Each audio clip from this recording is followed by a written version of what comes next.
మనం చూస్తున్నాం ఒక్కొక్కటి ఎగ్జిట్ పోల్స్ బయటకు రిలీజ్ అవుతున్నాయి. అందులో ముఖ్యంగా చూస్తే మాత్రం ఆంధ్రప్రదేశ్ అలాగే తెలంగాణ రాష్ట్రాలకు సంబంధించి ఆరా మస్తాన్ సర్వేని ఒక ప్రాతిపదికగా తీసుకుంటారు. ఎంతో కొంత దానికి ఒక క్రెడిబిలిటీ ఉంది అని ఆలోచిస్తుంటారు కాబట్టి తను కూడా దాన్ని బాగా మార్కెట్ చేసుకునే ప్రయత్నం చేస్తాం. అందులో భాగంగా ఇవాళ లైవ్ మనం చూస్తున్నాము. చాలా క్లియర్గా ఓటమి గెలుపులకు సంబంధించిన డిస్కషన్ చేస్తూనే ఎవరెవరు ఏ కారణాలతో ఓడిపోబోతున్నారు అనే విషయం పైన కూడా మనకి కనిపిస్తుంది. ఓవరాల్గా చూస్తే మాత్రం ఆరా మస్తాన్ సర్వే ప్రకారము ఎడ్జ్తో వైఎస్ఆర్సీపీ అధికారంలోకి వస్తుంది అనే విధంగా మాట్లాడుతున్నారు అన్నది అయితే మనకు కనిపిస్తుంది. అందులో ముఖ్యంగా ఇప్పుడు లాస్ట్ మనం లైవ్ తీసేసే ముందు చూస్తే మాత్రం ఏ ఫ్యాక్టర్స్ పనిచేశాయి, దాదాపుగా 56% మంది మహిళలు వైఎస్ఆర్సీపీ మరొకసారి అధికారంలోకి రావాలని ఓటేస్తున్నారు అన్నదైతే మనకు కనిపిస్తుంది. ఒకసారి ఆరా మస్తాన్తో సర్వేతో పాటు మరికొన్ని సర్వేలు కూడా మనకి వచ్చిన నేపథ్యం మనం చూసాము. ఆ సర్వేలకు సంబంధించి కూడా ఒకసారి మనం మాట్లాడాల్సిన అవసరం అయితే మనకు కనిపిస్తుంది. అందులో ముఖ్యంగా చూస్తే ఆత్మసాక్షికి సంబంధించిన ఒక సర్వే మనకు ఇప్పటికే రిలీజ్ అయింది. ఆత్మసాక్షి సర్వే దీని ప్రకారం చూస్తే మాత్రం వైఎస్ఆర్సీపీకి 98 నుంచి 116 సీట్లు వైఎస్ఆర్సీపీ గెలిచే అవకాశం ఉంది. అలాగే టీడీపీ అలయన్స్ 59 నుంచి 77 స్థానాలకు మాత్రమే పరిమితం అవుతుంది. ఇక కాంగ్రెస్ పార్టీ ఖాతా తెరిచే అవకాశం లేదంటూ వాళ్ళు ఇచ్చిన పరిస్థితి మనం చూసినాం. అందులో 49.5% ఓట్ షేర్ని వైఎస్ఆర్సీపీ కైవసం చేసుకుంటే టీడీపీ అలయన్స్ 47.25% వరకు పర్ఫామ్ చేసింది. ఇక కాంగ్రెస్ పార్టీ మాత్రం 2.2% ఓట్ల వరకు సాధిస్తే ఇతరులందరూ కలిపి 1.05% మాత్రమే పరిమితమైనట్టుగా ఆత్మసాక్షి సర్వే చెప్పింది మనం చూసాం. ఇలా ఎన్నో సర్వేలు వస్తున్నాయి. ఒకసారి మనం మన గెస్ట్లను ఒకసారి పరిచయం చేసుకుందాము. అంజయ్ సత్యం గారు మనతో పాటు లైవ్లో ఇప్పటికే జాయిన్ అయ్యారు. అలాగే మనతో పాటు శివరాం ప్రసాద్ గారు కూడా మనతో పాటు వైఎస్ఆర్సీపీ నుంచి జాయిన్ అయ్యారు. ఒకసారి సత్యం గారు ఒకసారి వెళ్దాము. సత్యం గారు, మనం చూస్తాం ఈ ఎగ్జిట్ పోల్స్ అన్నవి జనాలకు ఒక రకమైన, అంటే మొదట్లో ఎంటర్టైనింగ్గా ఉండింది. ఈ మధ్యకాలంలో అది ఒక స్ట్రెస్ బస్టర్ లాగానో లేకపోతే ఈ రిలీఫ్ అవ్వడానికి ఒక వాహనంగానో పనిచేసింది. కానీ ఈసారి పరిస్థితి చూస్తే ఎవరు కరెక్ట్గా గెస్ చేయలేరేమో అని అనుమానం అయితే చాలామందిలో కనిపిస్తున్న నేపథ్యంలో మీరేమంటారు? ఎగ్జిట్ పోల్స్కి సంబంధించి ఆ రిజల్ట్స్ని ఎంతమాత్రం మనము కన్సిడర్ చేయాల్సిన అవసరం ఉందంటారు? అంటే ఎగ్జిట్ పోల్స్ ఇప్పుడు అందరూ శాంపుల్ ఎంత శాంపుల్ తీసుకుర్రు, టోటల్ శాంపుల్ ఎంత, ఇవన్నీ ఎక్స్ప్లెయిన్ చేస్తే కానీ మనం సైంటిఫిక్గా నమ్మలేము. ఎస్, అంటే సాధారణంగా సోషల్ సైన్సెస్లో ఒక రీసెర్చ్ స్టాండర్డ్ ఏమిటంటే 10% శాంపుల్ తీసుకుంటే సైంటిఫిక్ ఉంటుందని. కానీ ఇంత పెద్ద ఎలక్షన్స్లో 10% శాంపుల్ సర్వే చేసే అవకాశం లేదు. ఒక ఎకనామిక్ స్టూడెంట్గా నాకున్నటువంటి రీసెర్చర్గా ఉన్న అనుభవం ఏంటంటే 10% శాంపుల్ తీసుకుంటే మోర్ సైంటిఫిక్గా ఉంటుంది. కానీ దేశవ్యాప్తంగా జరగటం, తర్వాత రాష్ట్ర వ్యాప్తంగా జరిగినటువంటి ఎలక్షన్స్లో 10% సర్వే చేయటం అనేది చాలా కష్టమైనటువంటి విషయం. ఇది ఒకటి మొదట మనం గుర్తుంచుకోవాలి. రెండవది, ఇంపార్షియల్గా తర్వాత వాళ్ళు సర్వే చేసినటువంటి పనిచేసినటువంటి వాళ్లకు ఇచ్చేటువంటి ట్రైనింగు, వాళ్ళ మెథడ్ ఏ మెథడ్ అనుసరించారు. ఎందుకంటే ఇవాళ ఈ సర్వేలలో 3 రకాల పద్ధతులు ఉంటాయి. క్వశ్చనర్ మెథడ్ ఉంటుంది, అంటే అడిగి తెలుసుకున్నటువంటిది, లేదా ప్రశ్నపత్రం ఇచ్చి నింపియమనేది ఉంటుంది, లేదా పార్టిసిపేషన్ మెథడ్ ఉంటుంది, అంటే జనంలో కలిసిపోయి ముచ్చట్లు పెట్టి ముచ్చట ద్వారా రాబట్టుకున్నటువంటిది ఉంటుంది. తర్వాత మౌఖికంగా ఉండేటువంటి సర్వేలు ఉంటాయి. ఇవన్నీ కూడా ఏది అనుసరించారనేటువంటిది రెండవది. తర్వాత మూడో విషయానికి పోతే గత పార్లమెంట్ ఎలక్షన్స్లో 2014లో ఇండియా టీవీ తప్ప మిగతా అన్ని ప్రతిపక్షాలకు వచ్చేటువంటి సీట్లలో అన్ని సర్వే సంస్థలు నిజమైనవి 2014లో. కానీ అధికార పక్షానికి ఎన్డీఏకి వచ్చేటువంటి విషయాల్లో మాత్రం ఒకే ఒక సర్వే, ఇండియా సర్వే మాత్రమే దగ్గరగా ఉంది, మిగతా అన్ని రాంగ్ అయినాయి. అట్లాగే 2019లో ఇండియా టుడే సర్వే తప్ప మిగతా అన్ని కూడా రాంగ్ అయినాయి. అధికారానికి వచ్చేటువంటి సీట్ల సంఖ్యలో, ప్రతిపక్షాలకు వచ్చేటువంటి సీట్ల సంఖ్యలో దరిదాపు ఉన్నాయి. కాబట్టి ఒక్క సర్వే, అంటే పార్లమెంట్ ఎలక్షన్లో డజన్ సర్వే సంస్థలు చేస్తే ఒక్క సర్వే సంస్థ మాత్రమే నిజానికి దగ్గరగా ఉన్నాయి. అది 2014 కానీ 2019లో కానీ. కాబట్టి ఇప్పుడు కూడా దేశవ్యాప్తంగా వచ్చేటువంటి సర్వేలలో ఏ మేరకు 2014-19లో కూడా నిజం కాలేదు, ఒక్కొక్క సర్వే సంస్థే నిజమైనవి. కాబట్టి ఇప్పుడు కూడా ఏ మేరకు నిజానికి దగ్గరగా ఉంటాయి అనేటువంటిది మనకు వాళ్ళు అనుసరించినటువంటి పద్ధతులు ఇవన్నీ కూడా రేపటికి ఇన్ఫర్మేషన్ వస్తే కానీ సరైన అంచనాకు రావు. తర్వాత ఆంధ్రప్రదేశ్ అసెంబ్లీకి వచ్చినప్పుడు కాస్త తక్కువ స్థాయిలో జరిగినప్పుడు ఎలాబొరేట్గా దేశవ్యాప్తంగా జరిగే సంస్థల కన్నా మైక్రో లెవెల్ జరుగుతూ ఉంటే కొద్దిగా సర్వే సంస్థలకు అందుబాటులో ఉంటాయి. కాబట్టి ఈ విషయంలో ఇప్పుడు వస్తున్నటువంటి రిజల్ట్స్ 1-2 సర్వే సంస్థలు టీడీపీ అని, 1-2 సర్వే సంస్థలు వైసీపీ అని చెప్పేసి ఇప్పటికి మనకు న్యూస్ వస్తూ ఉన్నాయి. అయితే ఒకవేళ ఎవరు గెలిస్తే ఏమిటి అని అనుకునేటువంటి అవకాశాలు అయితే, ఒకవేళ టీడీపీ గెలిస్తే వైసీపీ 5 ఏళ్ల పాలన మీద ఉన్నటువంటి వైముఖ్యమని, తర్వాత వైసీపీ అనుసరించినటువంటి పద్ధతులు వెల్ఫేర్ యాక్టివిటీస్ కాకుండా మిగతా పద్ధతులు అన్నీ కూడా జనంలో వ్యతిరేకత తీసుకొచ్చినాయని చెప్పేసి మనం అట్రిబ్యూట్ చేయొచ్చు. అట్లాగా అది వైసీపీ గెలిచింది అనుకోండి, అబ్సల్యూట్గా వెల్ఫేర్ స్కీమ్స్ జనం దగ్గర తీసుకోవటం వల్లే గెలిచింది. తర్వాత ఎన్డీఏ కూటమి నమ్మకం కలిగించలేకపోయిందని అట్రిబ్యూట్ చేయొచ్చు. కాబట్టి ఎవరు గెలిస్తే ఏ కారణాలు కూడా మనం చెప్పొచ్చు. అయితే ఇవి డీప్గా అంటే మనకు సీట్ల సంఖ్య తెలిసిన తర్వాత మనం వాటిని మనం ఎస్టిమేట్ వేయగలం. కాబట్టి ఇప్పటికొచ్చేటువంటి ఆంధ్రప్రదేశ్ ఎలక్షన్లకు వచ్చేటువంటి పరిస్థితి చూస్తే ఆరా సంస్థ తెలుగుదేశం వస్తుంది అంటుంది, తర్వాత మిగతా ఆత్మసాక్ష్యం వైసీపీ వస్తూ ఉంటుంది, ఇంకా సర్వే సంస్థలు, ఇంకా ఇంతకన్నా క్రెడిబిలిటీ ఉన్నటువంటి సంస్థలు ఇండియా టుడే కానీ ఇంకా ఇతర సంస్థలు ఏం చెప్తే, ఎందుకంటే గత పార్లమెంట్ ఎలక్షన్లో ఇండియా టుడే చెప్పింది నిజమైంది. పార్లమెంట్ ఎలక్షన్స్లో అదొక్కటే నిజమైంది, మిగతా అన్నీ రాంగ్ అయినాయి. కాబట్టి ఇవాళ ఆంధ్రప్రదేశ్లో ఇంకా సర్వే సంస్థలు మనం టైం గడుస్తుంటే, డిబేట్ నడుస్తుంటే ఇంకా ఎవరెవరు ఏమంటున్నారని తెలిస్తే మనం అసెస్మెంట్కి రావచ్చు. ఎస్, ఒకసారి మనము శివరాంప్రసాద్ గారికి వెళ్దాము. శివరాంప్రసాద్ గారు, ఎగ్జిట్ పోల్స్ పక్కన పెడితే మీ ఎక్స్పెక్టేషన్స్ ఏంటి? మీ పార్టీ ఎలా పర్ఫామ్ చేయబోతుంది? ఎన్ని సీట్స్ వచ్చే అవకాశం ఉందంటారు? ఇప్పుడు ఆరామస్థాన్ సర్వేకి సంబంధించిన డీటెయిల్స్తో పాటు చాలా సర్వే సంస్థలు, కొన్ని వెల్ నోన్ సంస్థలు అయితే మరికొన్ని ఎలాంటి అవకాశం లేనివి కేవలం 4 గోడల మధ్యలో పెట్టుకొని చేసిన కూడా మాకు చాలా కనిపిస్తున్నాయి. ఓవరాల్గా చూస్తే మీ ఎక్స్పెక్టేషన్ ఏంటి? మీ పార్టీ ఎన్ని సీట్లు గెలవబోతుంది? ఇప్పుడు ఒకటండి, ఆరా సర్వే కూడా వైసీపీకి ఇచ్చింది కదా. అవునవును, ఎడ్జ్ ఇచ్చింది. అవును, ఇందాకంటే మన సచిన్ గారు ఆయన మాట్లాడుతున్నప్పుడు ఓటమికి సంబంధించిన మాట్లాడారు. ఎస్. ఇప్పుడు ఒకటండి, సరే సర్వే సంస్థలు ఏ విధంగా చేస్తాయి ఏంటి అనేది ఎగ్జిట్ పోల్స్ వాళ్ళ ఎక్స్పెక్టేషన్స్.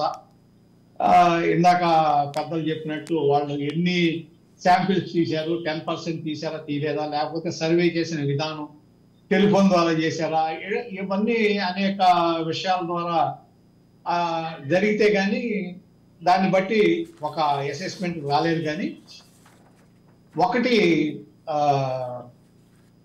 మా ఉద్దేశం అయితే, ఇప్పుడు ఎలక్షన్లు కొన్నిటికి ఇప్పుడు జగన్ గారి సెంట్రిక్ గా జరిగినాయండి. జగన్మోహన్ రెడ్డి గారి సెంట్రిక్ గా 2024 ఆంధ్రప్రదేశ్ అసెంబ్లీ ఎన్నికలు జరిగింది. అంటే జగన్మోహన్ రెడ్డి గారికి మళ్ళా ముఖ్యమంత్రి కావాలా లేకపోతే అక్కర్లేదా, అంతేగాని ఆరాకు సంబంధించిన డీటెయిల్స్ ఒక నిమిషం నేను మీకు మధ్యలో బ్రేక్ ఇస్తాను. ఆరా సంస్థకు సంబంధించిన ఎక్స్పెక్టేషన్ ఏదైతే ఉందో ప్రెడిక్షన్, దాని ప్రకారము ఆంధ్రప్రదేశ్ అసెంబ్లీ ఎలక్షన్ల 2024 సంబంధించి చూస్తే మాత్రం వైఎస్ఆర్సీపీ 94 సీట్ల నుంచి 104 సీట్లు గెలుచుకునే అవకాశం ఉందని చెబుతూ 49.41% ఓట్ షేర్ సాధించే అవకాశం ఉందని చెప్పి ఆరా సంస్థ భావిస్తుంది. అలాగే టీడీపీ పార్టీ 71 నుంచి 81 సీట్లు సాధించే అవకాశంతో 47.55% ఓట్ షేర్ సాధిస్తుందంటూ వాళ్ళు ప్రిడిక్ట్ చేశారు. ఇక ఎలక్షన్లకు సంబంధించి ఏదైతే దీనికి సంబంధించి చూస్తే మాత్రం చాలా క్లియర్గా 104 స్థానాలు, 94 నుంచి 104 స్థానాలకి వచ్చే అవకాశం ఉందని చెప్తుంది. అలాగే లోక్సభ ఎలక్షన్లకు సంబంధించి 13 నుంచి 15 సీట్లకు మాత్రమే వైఎస్ఆర్సీపీ పార్లమెంట్లో పరిమితం అవుతూ టీడీపీ పార్టీ 10 నుంచి 12 స్థానాలు గెలుచుకునే అవకాశం ఉందని చెప్తూ వైఎస్ఆర్సీపీకి 48.29%తో మొదటి స్థానంలో ఉంటే 47.68% టీడీపీ పార్టీ సెకండ్ ప్లేస్లో ఉంటుందంటూ ఆరా సంస్థ ఎక్స్పెక్టేషన్స్ ఉంది. ఎస్, ఎక్స్పెక్టేషన్స్ ఏమన్నా ఒకటి, వాళ్ళు అతి జాగ్రత్తగా చేసి ఉంటారేమో, కొన్ని చేస్తారు కదా, వాళ్ళ అంత ఇదిగా చేసినప్పుడు మనం చేసిన దాంట్లో ఎక్కడ తప్పు రాకూడదు అనేదో ఇంకోటి కొంత మళ్ళా ఎదుటి వాళ్ళు, ఎందుకంటే మీరు చూస్తుంటారు ఆరా దీని గురించి 2 రోజుల నుంచి కొన్ని మీడియా ఛానల్స్ ట్రోల్ చేస్తున్నారు. వాళ్ళు వైఎస్ఆర్సీపీకి అనుకూలంగా వస్తుంది, వైఎస్ఆర్సీపీకి అనుకూలంగా వస్తుందని. సరే, అది మనకు అనవసరం. కానీ ఒకటండి, ఈ ఎన్నికలు మాత్రం ఆంధ్రప్రదేశ్ లో జగన్మోహన్ రెడ్డి గారి సెంట్రిక్ గా జరిగింది అనేది మాత్రం స్పష్టం. రైట్, ఆయన కావాలా వద్దా, ఈ ఆ రెండింటి మీదే ఎన్నికలు జరిగినాయి. ఒకటి, ఇక్కడికి వచ్చేటప్పటికి మీరు ఎలక్షన్స్ వచ్చేటప్పటికి ఎందుకు ఆయన కావాలి, ఎందుకు ఆయన అక్కర్లేదు, ఎస్ జగన్మోహన్ రెడ్డి గారు ఎందుకు కావాలి అంటే దానికి కొన్ని రీజన్స్ ఉన్నాయి. అలాగే సంక్షేమ పథకాలు, ఇప్పుడు 66,34,000 మందికి పెన్షన్లు అందుతున్నాయి ప్రతి నెల. అది కూడా ఇంటికి తీసుకెళ్ళేస్తున్నారు, రూపాయి లంచం లేకుండా డబ్బు తీసుకెళ్లి 3,000 ఇంటి దగ్గర ఇస్తున్నారు. వాళ్ళకి ఏ విధమైన ఇబ్బందులు కలగకుండా అందజేస్తున్నారు. అలాగే 31 లక్షల మంది మహిళలకి ఇంటి స్థలాలు ఇచ్చారు. అంటే బ్రీఫ్ గా పెడదాం, ఎందుకంటే నెంబర్స్ ఎక్కువ చెప్తూ ఇక్కడ నేను ఎందుకు చెప్తున్నానంటే మా ధైర్యం ఏంటనే దాని గురించి కూడా నాకు అర్థమైంది మనం రెగ్యులర్ గా డిస్కస్ చేస్తుంటాం కాబట్టి కొద్దిగా బ్రీఫ్ గా పెడదాం ప్లీజ్. దీంతో పాటు వాలంటరీ సిస్టమ్, గ్రామ పంచాయతీ సిస్టమ్, ఈ రెండు ప్రజలకి ప్రభుత్వాన్ని అత్యంత చేరువ చేసి ఎన్టీ రామారావు గారు మండల వ్యవస్థ తీసుకొచ్చి పరిపాలనని కొంత ప్రజల దగ్గరికి తీసుకెళ్తే ప్రజల బొమ్మల్లోకి తీసుకెళ్ళి వాలంటీర్ వ్యవస్థ, సచివాలయ వ్యవస్థ.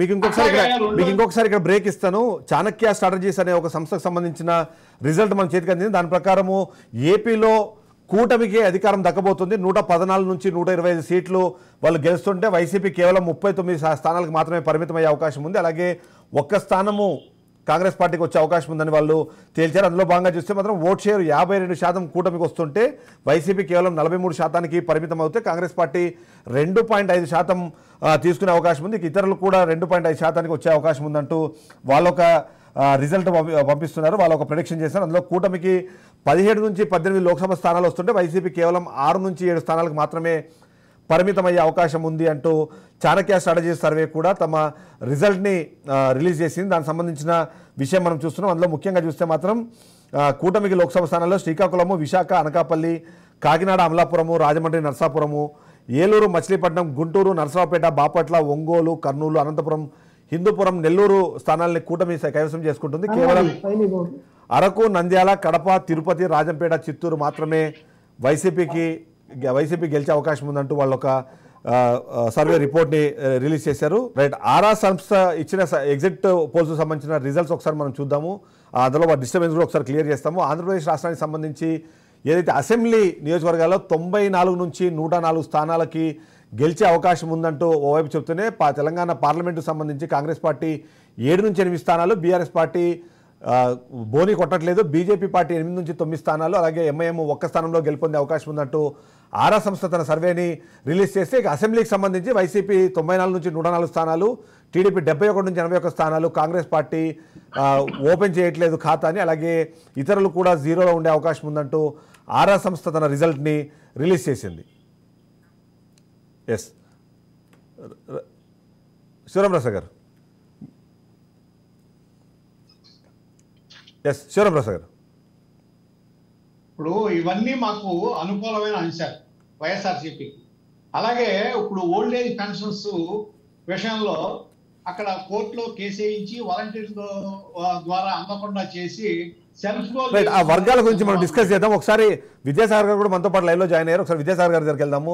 మనం చూస్తున్నాం ఇప్పటికీ ఎగ్జిట్ పోల్స్ ఒక్కొక్కటి వస్తున్నాయి. అయితే ముందుగానే అంటే చాలామంది ఆల్రెడీ ప్రెడిక్ట్ చేశారు వైసీపీకి ఎగ్జిట్ పోల్స్లో ఎక్కువ వచ్చే అవకాశం ఉందంటూ కొంతమంది మాట్లాడిన సందర్భం చూసాం. బట్ ఈరోజు చూస్తే మాత్రం 50% కనిపిస్తున్నాయి. వైసీపీ గెలుస్తుందని ఎవరైతే ఇస్తున్నారో అలాగే టీడీపీ పార్టీ లేదా కూటమి అధికారంలోకి రాబోతుందంటూ కూడా అదే స్థాయిలో ఎగ్జిట్ పోల్స్ వస్తున్నాయి. ఎగ్జిట్ పోల్స్ మీరు నమ్ముతారా?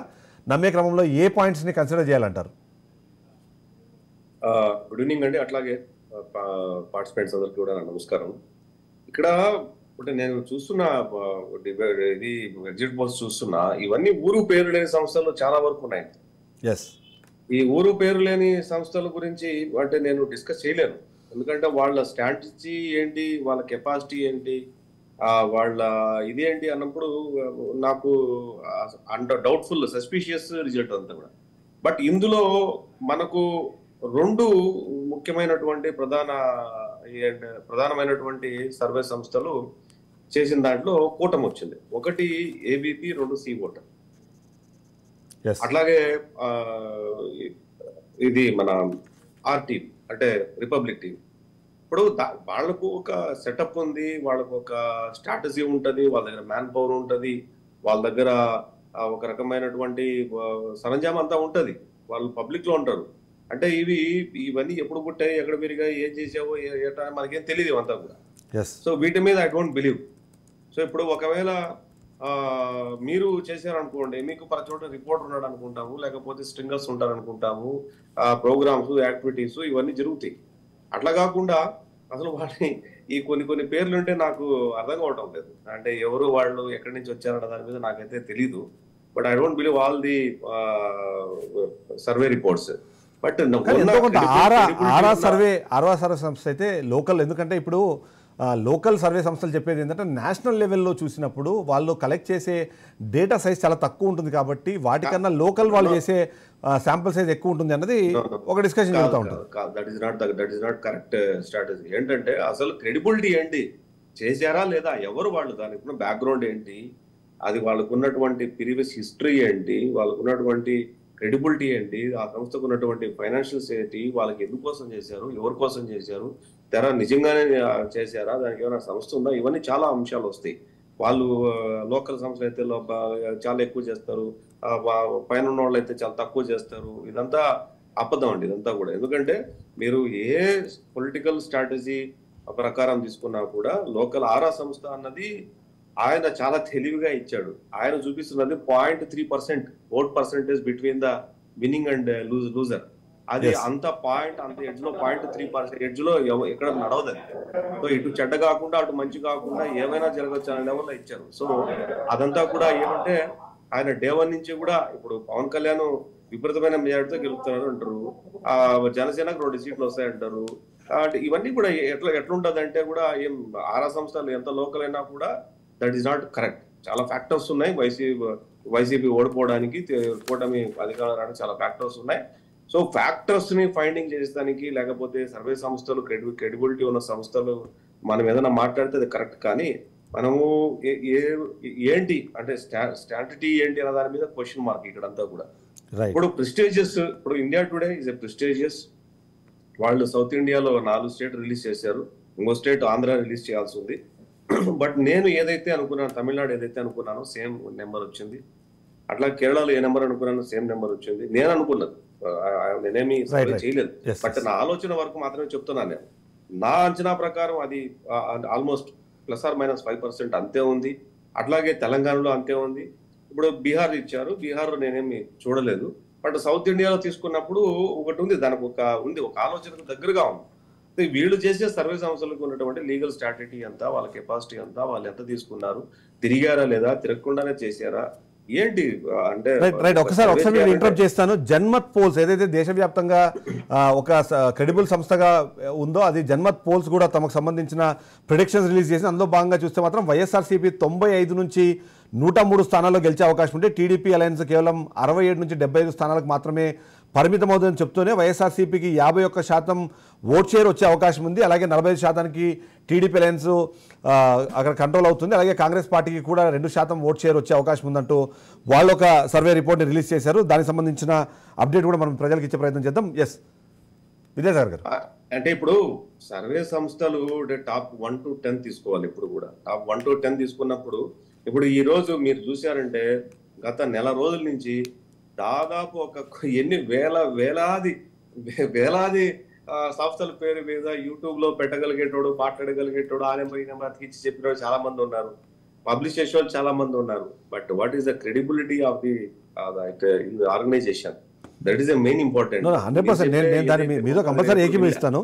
అయితే ఇక్కడ నేనేమంటే నేను మీరు చెప్పే సంస్థ ఎప్పుడు వినలే.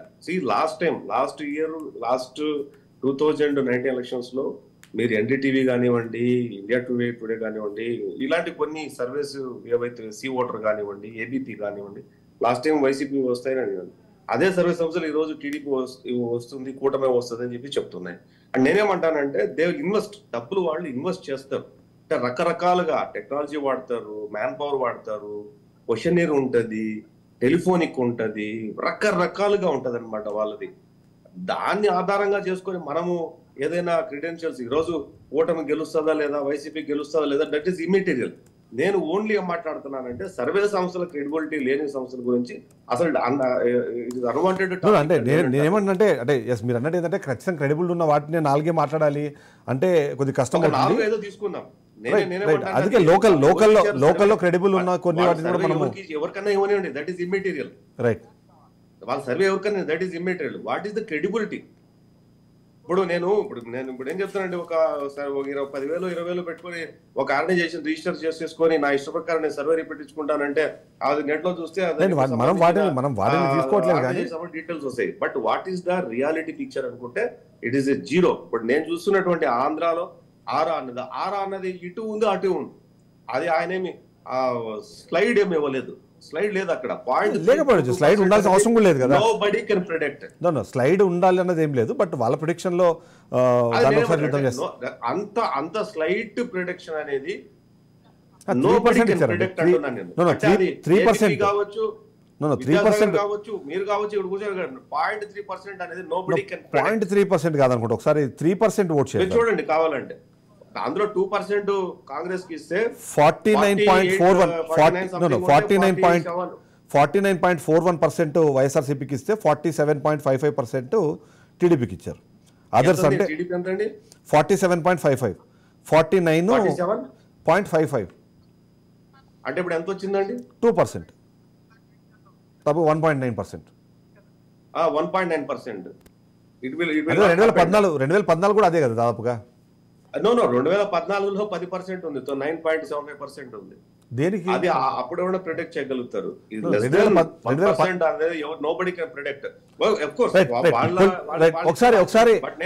ఒకసారి ఈ సర్వేస్ లో పార్టిసిపేట్ చేసిన, తన సర్వే కూడా రిలీజ్ చేసిన పొలిటికల్ ల్యాబొరేటరీకి సంబంధించిన విక్కీ గారు మనతో పాటు లైవ్ లో ఉన్నారు. విక్కీ గారు అడుగుతాం. విక్కీ గారు, ఇక్కడ ఒక కీలకమైన ఒక ప్రశ్న వచ్చింది. ఈ సర్వే సంస్థలకు సంబంధించిన క్రెడిబిలిటీని ఎలా చూడడము? ఎవరో ఒకరు ఆఫీస్లో కూర్చోనో, లేకపోతే చిన్నపాటి డబ్బులు పెట్టేసుకొని ఒక సర్వే పెట్టేసో, లేకపోతే వాటిని బేస్ చేసుకొని వాళ్ళ ఒక ఎలక్షన్ ఎగ్జిట్ పోల్స్ అన్నవి ఇచ్చేసి వాళ్ళు ఎంతో కొంత దాన్ని బిజినెస్ చేసుకునే ప్రయత్నం చేస్తున్నారు అన్న దాని మీద ఒక డిస్కషన్ జరుగుతుంది. నేషనల్ లెవెల్లో జరిగే ఎగ్జిట్ పోల్స్ అన్నవి ఎంతో కొంత నమ్మకంగా ఉంటాయి, పెద్ద సర్వే సంస్థలు ఉంటాయి, చిన్న వాటిని ఎలా నమ్మడం అన్నది ఒక ప్రశ్న రిలీజ్ అవుతుంది. సో మీరేమంటారు? స్థానికంగా అందరికీ నమస్కారం. ప్యానల్ డిస్కషన్ అందరు కూడా గుడ్ ఈవినింగ్. మనం మాట్లాడిన గుర్తుంటుంది, చాలా సంస్కృతిలో పుట్టుకొచ్చేది. అంటే ప్రతి ఒక్కరు కూడా స్ట్రాటజీస్ కావాలి, కాలేజెస్ ఉండాలి. అంటే నేను ఫీల్ అయినా తెలియదు వాళ్ళకి చాలా. నేను ఈ మధ్య కాలంలో 20 రోజులు మనం ఇంతగా చెప్పినట్టు మీ వాయిస్ బ్రేక్ అవుతుంది. హలో, రైట్, టెక్నికల్ ఏదో ప్రాబ్లం ఉన్నట్టుంది. సత్యం గారు, ఇవాళ వాస్తవమే, ఎందుకంటే ఎక్స్పీరియన్స్డ్ ఉన్నటువంటి సర్వే సంస్థలు, గత 2 దశాబ్దాలుగా దాంట్లో అనుభవం సంపాదించినటువంటి సంస్థలు, ఇవన్నీ క్రెడిబిలిటీ ఉన్న సంస్థలు వాస్తవే.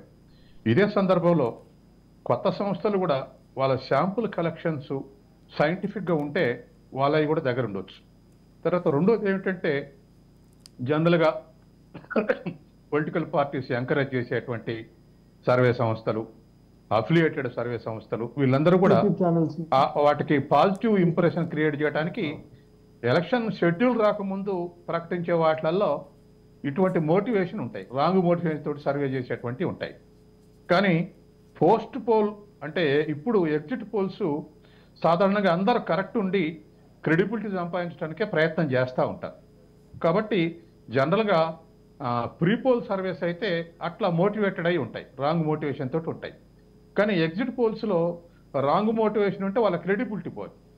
కాబట్టి ఎంత మ్యాక్సిమం శాంపుల్ కలెక్ట్ చేశారు, తర్వాత అనుసరించినటువంటి పద్ధతి ఏమిటి, ఇవే వాటి క్రెడిబిలిటీ నిర్ణయిస్తాయి. కాబట్టి విక్కీ లైన్ లోకి వచ్చారు, ఒకసారి నేను ఇంటరప్ట్ చేస్తాను. తనది సారీ టెక్నికల్ ప్రాబ్లం వల్ల ఇందాక సారీ తప్పండి. అయితే ఇదే ఇప్పుడు పుట్టగొడుగులో వచ్చిన పార్టీలు కొత్త వాళ్ళు ఏదో అతిశయోక్తి అన్నమాట. వీళ్ళందరికీ మనం కూడా ఏదో చేయాలి, ఎవరో లీడర్ని గెలిపించాలి, ఒక పొలిటికల్ పార్టీగా ఒక పొలిటికల్ లీడర్ని గెలిపించాలి, ఇది నేను చేయగలను అనే ఒక అతి నమ్మకము, లేదంటే డబ్బులు వృధాగా ఖర్చు పెట్టే వాళ్ళకి వాళ్ళ ఆకోకు చెందిన వాళ్ళు, లేదంటే పార్టీలు ప్రోత్సహిస్తూ యూట్యూబ్ ఛానల్స్ లేదంటే సర్వే సంస్థలు అని చెప్పి పుట్టుకొచ్చిన వాళ్ళు, వీళ్ళందరూ అఫిలియేటెడ్ అయిపోయారు. వీళ్ళందరూ కూడా ఒక మోటోతో వస్తారనమాట. మనం పలానా పార్టీకి ఫేవర్ గా మనం డిక్లేర్ చేసామంటే వాళ్ళు మనల్ని ఆదరిస్తారు, ఫలితంగా మనం 4 రూపాయలు చేసుకోవచ్చు. ఈ వ్యవస్థను మొత్తం అస్తవ్యస్తం చేసి దీన్ని మొత్తం నాశనం చేశారనమాట. లాస్ట్ 3 ఏళ్లలో ఈ స్ట్రాటజీ ఫీల్డ్, సెఫాలజీ ఫీల్డ్ అనేది పూర్తిగా రప్చర్ అయిపోయింది. దానివల్ల దాని ఎఫెక్ట్ పూర్తి స్థాయిలో ఆంధ్రప్రదేశ్ రాష్ట్రం మీద మనం ఈ 20 రోజులుగా చూస్తూ ఉన్నాం. రైట్. అనలిస్టులు కూడా, లేదంటే సీనియర్లు కూడా, పెద్ద సంస్థలు కూడా సరైన అవగాహనకు రాలేకపోయే అంటే కారణము ఈ ఉన్న ఇప్పుడు ఈ కొత్తగా పుట్టుకొచ్చిన ఈ చిన్న చిన్న సంస్థలు, కొత్త సంస్థలు అతిష్టమైతే లేదు అంటే నేను అత్యాశ, నేను చేయగలను, నేను చూపిస్తాను అని చెప్పి వచ్చి టెక్నాలజీ అంటే అర్థం తెలియని వాళ్ళందరూ కూడా దూరి ఈ వ్యవస్థ మొత్తం పూర్తిగా ధ్వంసం చేశారు. అయితే నేను చెప్తాను, మనము ఇప్పుడు దాదాపు 12 ఏళ్ళుగా సెకాలజీలో ఉన్నాను. పొలిటికల్ ల్యాబొరేటరీ అనే కంపెనీ పొలిటికల్ పార్టీస్ కి లీడర్స్ కి కూడా సుపరిచితమే. మనం అడ్వర్టైజ్మెంట్ చేసుకుని, హోర్డింగ్లు వేసుకుని, టీవీలో యాడ్లు వేసుకుని వెళ్ళిన వాళ్ళం కాదు. ఉన్న ఒక సోషల్ మీడియా ప్లాట్ఫామ్ ని వాడుకుని ఈ స్థాయికి వచ్చిన వాళ్ళం. 12 ఏళ్ళు పట్టింది. ఇప్పుడు వరకు మనం 8 ఎగ్జిట్ పోల్స్ ఇచ్చాం. ఎప్పుడు కూడా మనం ఎక్కడ ఫెయిల్ కాలేదు, ఒక మునుగోడు విషయంలో తప్ప. అది మీకు కూడా తెలుసు చిదంబర్ గారు. దానికి కూడా నేను కారణం చెప్పాను. అప్పుడు బీజేపీ గ్రోత్ దేశవ్యాప్తంగా ఏ రకంగా ఉండేది, దానివల్ల బీజేపీ ఏ మేర స్కోప్ పెంచుకుంటూ వెళ్ళింది, ఇది మనము సో ఆ రోజే నేను చెప్పాను మీ అందరికి. ఆ రోజు చిదంబర్ గారు మన టీవీ డిస్కషన్ కూడా చెప్పాను. ఇప్పుడు మనం ఎగ్జిట్ పోల్ ఏ విధంగా తీసుకున్నాం, మనం ఎగ్జిట్ పోల్ ఏ విధంగా తీసుకున్నాం నేను చెప్తాను. మనం ఇప్పుడు డిక్లేర్ చేసే వేళ ప్రిడిక్షన్ లో వైఎస్ఆర్సీపీ పార్టీ 103 నుంచి 108 స్థానాలు, లేదా 108 నుంచి 9 స్థానాల వరకు వెళ్తుంది అనేది ఒకటి మనం ఈవేళ ఎగ్జిట్ ఇచ్చాం, ప్రొజెక్షన్స్ ఇచ్చాం. దీనికి కారణం కూడా ఉందండి. మనం ఏ పార్టీకి అఫిలియేటెడ్ అనేవి మీకు తెలుసు. అది దీనికి ప్రధానమైన కారణం ఏంటి, లాస్ట్ 1 year పట్టింది. అంటే 2023 మార్చి 31 వరకు కూడా టీడీపీ పాటించిన లేదా ఫాలో అయిన ఏకైక స్ట్రాటజీ అమరావతి భూములు, 3 రాజధానులు. అమరావతి భూముల ఉద్యమాన్ని ప్రతిరోజు పాదయాత్ర చేయిస్తూ రైతులతో రాష్ట్ర వ్యాప్తంగా అవగాహన కల్పించాలని చెప్పి పోరాటం చేశారు. వాళ్ళు అమరావతి భూములు, 3 రాజధానుల మీద మాత్రమే వాళ్ళు పోరాటం చేశారు 4 ఏళ్ల వరకు. వాళ్ళ పంథాన్ని మార్చింది ఏప్రిల్ 2023 ఏప్రిల్ నెల నుంచి పంథాన్ని మార్చారు. వాళ్ళు ఎప్పుడైతే ఎమ్మెల్సీ ఎలక్షన్ లో, గ్రాడ్యుయేట్ ఎమ్మెల్సీ ఎలక్షన్ లో రాయలసీమ నుంచి ఒక స్థానాన్ని, ఆ తర్వాత ఉత్తరాంధ్ర నుంచి ఒక స్థానాన్ని వాళ్ళు గడించారో అప్పుడు మనం వాళ్ళు తెలుపగలిగాం అనమాట. మీరు ఇది గమనించట్లేదు, మీరు కేవలం ఆ రాజధాని భూములు అనే సిద్ధాంతం దగ్గర, కాన్సెప్ట్ దగ్గర ఆగిపోతున్నారు కాబట్టి మీరు పూర్తి స్థాయిలో ప్రభుత్వం మీద మీరు ప్రెజర్ పెట్టలేకపోతున్నారు, వేరే ప్రాంతాల మీద కూడా మీరు వెళ్ళలేకపోతున్నారు. మనం అప్పుడు అడిగిన, మనం సంప్రదించడం, మనం చెప్పాం.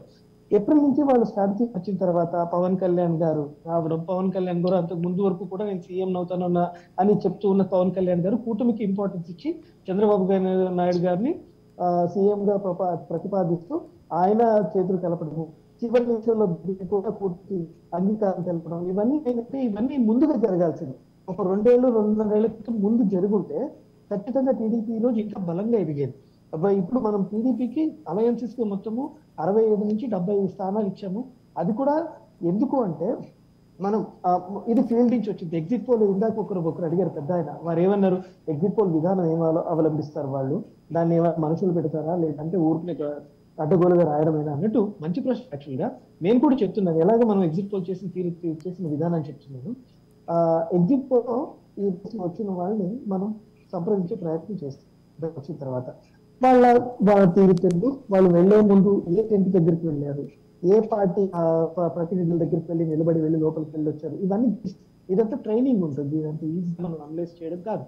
ఒక్క కాన్స్టిట్యుయెన్సీలో 2.5 లక్షల ఓట్లు ఉన్నాయంటే మనం 2,000 ఓట్ల శాంపిల్స్ తో మనం ప్రొజెక్ట్ చేయగలగాలి. అంత జాగ్రత్తగా పరిశీలించి దీన్ని స్టడీ చేసి మనం తీసుకునే ఇదనమాట, ప్రొజెక్ట్ ప్రిడిక్ట్ చేసుకోవటం అనమాట. సో ఈ ఎగ్జిట్ పోల్ రోజున మనం దాదాపు 75 నుంచి 100 శాంపిల్స్ తీసుకున్నాము. ఆ రోజు అంటే కన్ఫైన్ అంటే కొన్ని స్థానాలు ఆల్రెడీ ఈ స్థానంలో ఈ పార్టీ గెలుస్తుంది. మనం ఇచ్చిన రిపోర్ట్ లో మీరు చూడండి, మీరు ఎక్సెల్ షీట్ ఓపెన్ చేసి చూస్తే మీరు ఫిల్టర్ చేసి చూస్తే వైఎస్ఆర్సీపీ 72 స్థానాల్లో గెలుస్తుంది అనేది, టీడీపీ 54 స్థానాలు, ఖచ్చితంగా స్థానాలు. కానీ అక్కడ ఖచ్చితంగా గెలిచే స్థానాలు కాదు. మిగతా 41 స్థానాల్లో టైప్ ఫైట్ కనిపించింది. ఆ టైప్ ఫైట్ ఉన్న స్థానాల్లో మనం ఇది ఇప్పుడు కాదు, దాదాపు ఎలక్షన్స్ అనౌన్స్ అయ్యి 3 నెలలు, ఇప్పుడు ఇలా గత 3-4 నెలలుగా ఎక్కువ ఫోకస్ చేస్తూ ఏమైనా మార్పులు జరిగినాయా, మండల వారీగా మార్పులు జరిగినాయా, కీ ఓటర్లు ఏమైనా మారారా, ఈ పార్టీ వాళ్ళు ఆ పార్టీకి వెళ్ళారా, కొన్ని కేంద్రీకృతం చేస్తాం అనమాట. ఒక కాన్స్టిట్యున్సీ తీసుకుంటూ ఒక 80 కేంద్రాలు మాత్రం చేసుకుని ప్రతిరోజు ఆ ఊర్లో ఏ పార్టీలు లేచాయి, ఏ పార్టీ వాళ్ళు ఎంతమంది ఇంకో పార్టీలో చేరారు, లేదంటే ఈ పార్టీ ఈ రోజు ఏ పార్టీ హడావిడి ఎక్కువ కనిపించింది, సభ జరిగిందా, ర్యాలీ జరిగిందా, అన్నదానాలు చేశారా, గుడి పూజల్లో పాల్గొన్నారా, ఇలాంటివన్నీ స్టడీ చేస్తుంటాం. సో ఈ మెథడాలజీ 42 స్థానాల్లో మనం కీలకంగా ఫోకస్ ఎక్కువ చేశాము, ఎందుకంటే మిగతా స్థానాలన్నీ కూడా కన్ఫైన్ అయి ఉన్నాయి.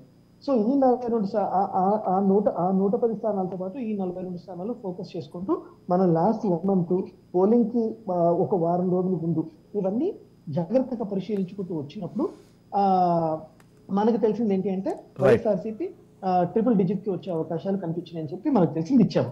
రెండోది సైలెంట్ ఓటింగ్ బాగా ఎక్కువ కనిపించిందండి ఈసారి. సైలెంట్ ఓటింగ్ కనిపించడానికి కారణం ఏంటి అంటే నిన్న షోలో డిస్కషన్ లో చెప్పాను, అధికార పార్టీ ఏ సంక్షేమ పథకాలు చేసినా 1వ తారీఖు 5వ తారీఖు 9వ తారీఖు 12వ తారీఖు అమ్మఒడి వేసినా ఇంకోటి వేసినా ఇమ్మీడియట్ గా ఒక సర్వే సంస్థకు చెప్పి ఆ ఫీడ్బ్యాక్ తీసుకునే వాళ్ళు అన్నమాట. ప్రతి ఒక్కరు వెళ్ళడం, అమ్మాయికి బియ్యం వచ్చిందా, అమ్మాయికి అమ్మఒడి పడ్డదా, అమ్మాయికి పెన్షన్ వచ్చిందా, ఈ సర్వే చూసి 5 ఏళ్ళు 60 ఏళ్ళ కాలం వాళ్ళు కూడా జనాలు కూడా చిరాకు వచ్చేస్తే ప్రతిసారి వచ్చి అడుగుతున్నారు, సర్లేవా నీకే వేస్తాను పోటీ. అయితే ఓవరాల్ మీ ప్రిడిక్షన్ ప్రకారం మీ ప్రిడిక్షన్ ప్రకారం వైసీపీకి దాదాపుగా 108 సీట్లు ఇచ్చారు. అలయన్స్ కి 67 స్థానాలు ఇచ్చాము, పార్లమెంట్ అలయన్స్ కి 67 స్థానాలు ఇచ్చాము. అయితే నేను ఇక్కడ అంటే అఫిలియేషన్ చూడదు,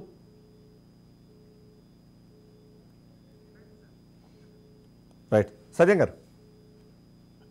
ఇప్పుడు అట్లాగే ఆంధ్రప్రదేశ్లో అసెంబ్లీతో పాటు పార్లమెంట్ గురించి ఆలోచించినప్పుడు సహజంగానే ఎన్డీఏలో బీజేపీ పొత్తుంది కాబట్టి, నేషనల్ ఎజెండాలో బీజేపీ అడ్వాంటేజ్ ఉంది కాబట్టి సహజంగానే అసెంబ్లీ ఎలక్షన్ల కన్నా పార్లమెంటు రిజల్ట్ ఎన్డీఏ అదొక అప్డేట్ కూడా మీకు ఇస్తున్నాను నేను. న్యూస్ 18 పోల్ హబ్ ఒక ఎగ్జిట్ పోల్ని రిలీజ్ చేసింది. దాని ప్రకారం ఆంధ్రప్రదేశ్ రాష్ట్రంలో 25 సీట్లలో ఎన్డీఏ 19 నుంచి 22 సీట్ల వరకు కైవసం చేసుకునే అవకాశం ఉంది. అది గతంలో 2019లో కేవలం 3 సీట్లు ఉండేది. ఇప్పుడు వైఎస్ఆర్సీపీ 5 నుంచి 8 సీట్లకు మాత్రమే పరిమితమయ్యే అవకాశం ఉందంటూ news 18 poll hub mega exit పోల్ని రిలీజ్ చేసింది. అందులో ఎన్డీఏ చాలా కీ కనిపిస్తోంది. 19 నుంచి 22 సీట్లు అక్కడ తీసుకునే అవకాశం ఉంది. అలాగే ఎన్డీఏ 61% ఓట్ షేర్ని తీసుకుంటుంటే వైఎస్ఆర్సీపీ కేవలం 35% మాత్రమే పరిమితమైందంటూ న్యూస్ 18 అంటే ఏదైతే నెట్వర్క్ 18 ఉందో నెట్వర్క్ 18 సంబంధించిన ఎగ్జిట్ పోల్ మనకు చెప్తోంది. ఇప్పుడు నా అండర్స్టాండింగ్ కూడా అదే. ఎందుకంటే ఎప్పుడు కూడా సహజంగానే జాతీయ పార్టీలకు పార్లమెంట్ ఎలక్షన్స్ లో అడ్వాంటేజ్ ఉంటుంది. ఎందుకంటే డిబేట్ నేషనల్ ఎజెండా మీద నడుస్తుంది, ఇది ఒక అడ్వాంటేజ్. రెండోది well organised BJP party Andhra Pradesh లేకున్నా నేషనల్ లెవెల్లో ఇమేజ్ ఉన్న పార్టీ, ఇమేజ్ ఉన్న లీడర్ నాయకత్వం ఇస్తున్నారు కాబట్టి ఆ అడ్వాంటేజ్ కూడా ఆంధ్రప్రదేశ్లో ఎన్డీఏ కూటమికి అడ్వాంటేజ్గా పనిచేసేటువంటి అవకాశం ఉంది. కాబట్టి ఇప్పటి వరకు వచ్చినటువంటి ఆంధ్రప్రదేశ్ మీద వచ్చేటువంటి సర్వే సంస్థలు ఏదొచ్చినా అబ్సల్యూట్గా 20-25 ఒక పార్టీకి 150 ఒక పార్టీకి అనేటువంటిది కాకుండా బ్యాలెన్స్గా నడుస్తుంది వాళ్ళ సర్వే. కాబట్టి ఎటైనా కావచ్చు, రిజల్ట్స్ ఎటైనా కావచ్చు అటువంటి ఎక్స్పెక్ట్. ఎందుకంటే నేను ఇంతకుముందు చెప్పాను మీకు 2014లో ఒకటే రైట్ అయింది నేషనల్ లెవెల్లో, 19లో కూడా ఒక సర్వే సంస్థ ఇండియా టీవీదే కరెక్ట్ అయింది. కాబట్టి ఇప్పుడు నేషనల్ లెవెల్లో కూడా మనం అన్ని సర్వే సంస్థలు నిజాలు అనుకునేటువంటి అవకాశం లేదు. 2 సార్లు కూడా అవి మిస్ అయింది. ఇవాళ ఆంధ్రప్రదేశ్ విషయానికి వస్తే కూడా అన్ని సర్వే సంస్థలు ఒకవైపు చెప్పట్లే, ఒక పార్టీ వస్తుందని, ఎక్కువ సీట్లు తక్కువ సీట్లు అనేటువంటి డిఫరెన్స్ లేదు. కొన్ని సర్వే సంస్థలు ఎన్డీఏ వస్తుందని, కొన్ని సర్వే సంస్థలు వైసీపీ వస్తుంది అని చెప్తున్నది. కాబట్టి ఇట్లా చూసినప్పుడు మనకు మిక్స్డ్ ఒపీనియన్ ఖచ్చితంగా ఫామ్ అయ్యేటువంటి అవకాశం ఉంది. అందుకని రేపు ఏం ఫ్యాక్టర్స్ పనిచేసినాయి అనేటువంటి మనం రిజల్ట్ వచ్చినాకనే అట్రిబ్యూట్ చేయగలం. ఇప్పటికైతే మనం ఇప్పుడు బ్యాలెన్స్డ్గా పార్లమెంట్ ఎలక్షన్స్లో ఎన్డీఏ అడ్వాంటేజ్ ఉంటుంది ఆంధ్రప్రదేశ్లో అనే దాంట్లో ఇంకా మనకి ఇంకొక ఆలోచన లేదు. కానీ అసెంబ్లీ ఎలక్షన్స్ వచ్చే వరకు ఇటువంటి మిక్స్డ్ పోబడులు ఉన్నాయి. ఈ పోబడులకు మరి ఇప్పుడు ఒకటే సర్వే సంస్థలు అన్ని సైంటిఫిక్గా చేసినాయి అనుకుంటే ఒక సర్వే సంస్థకు వైసీపీకి 110 ఎట్లా వస్తాయని చెప్తుంది, ఇంకో సర్వే సంస్థ ఎన్డీఏకు 110 వస్తాయని ఎట్లా చెప్తుంది. అంటే ఎంత డిఫరెన్స్ ఎందుకు చెప్తున్నాయి అపోజిట్ గా అన్నప్పుడు ఖచ్చితంగా వాళ్ళు అనుసరించిన పద్ధతుల్లో ఏదో లోపం ఉండి ఉండాలి.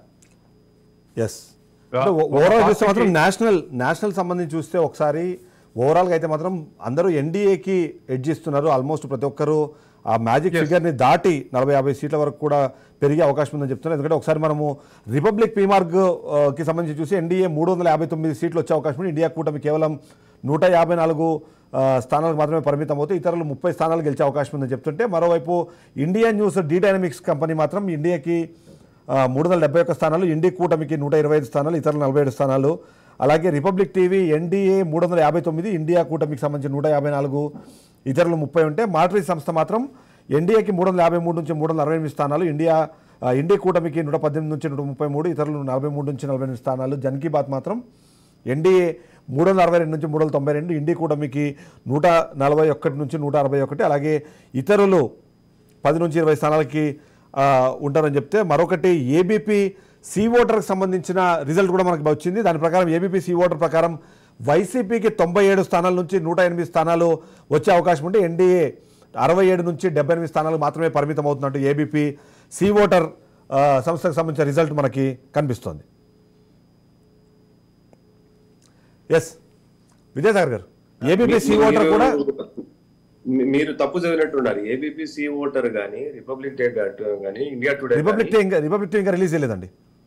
కాదు సార్ ఇండియా టుడే గానీ, ఏబీపీ గానీ, సి ఓటర్ గానీ, ఈ రెండు తెలుగుదేశంకి మద్దతుగా ఉంది. మీరు ఒకసారి క్రాస్ చెక్ చేయండి దాన్ని. నో, ఇప్పుడు నేను జస్ట్ దాని all the national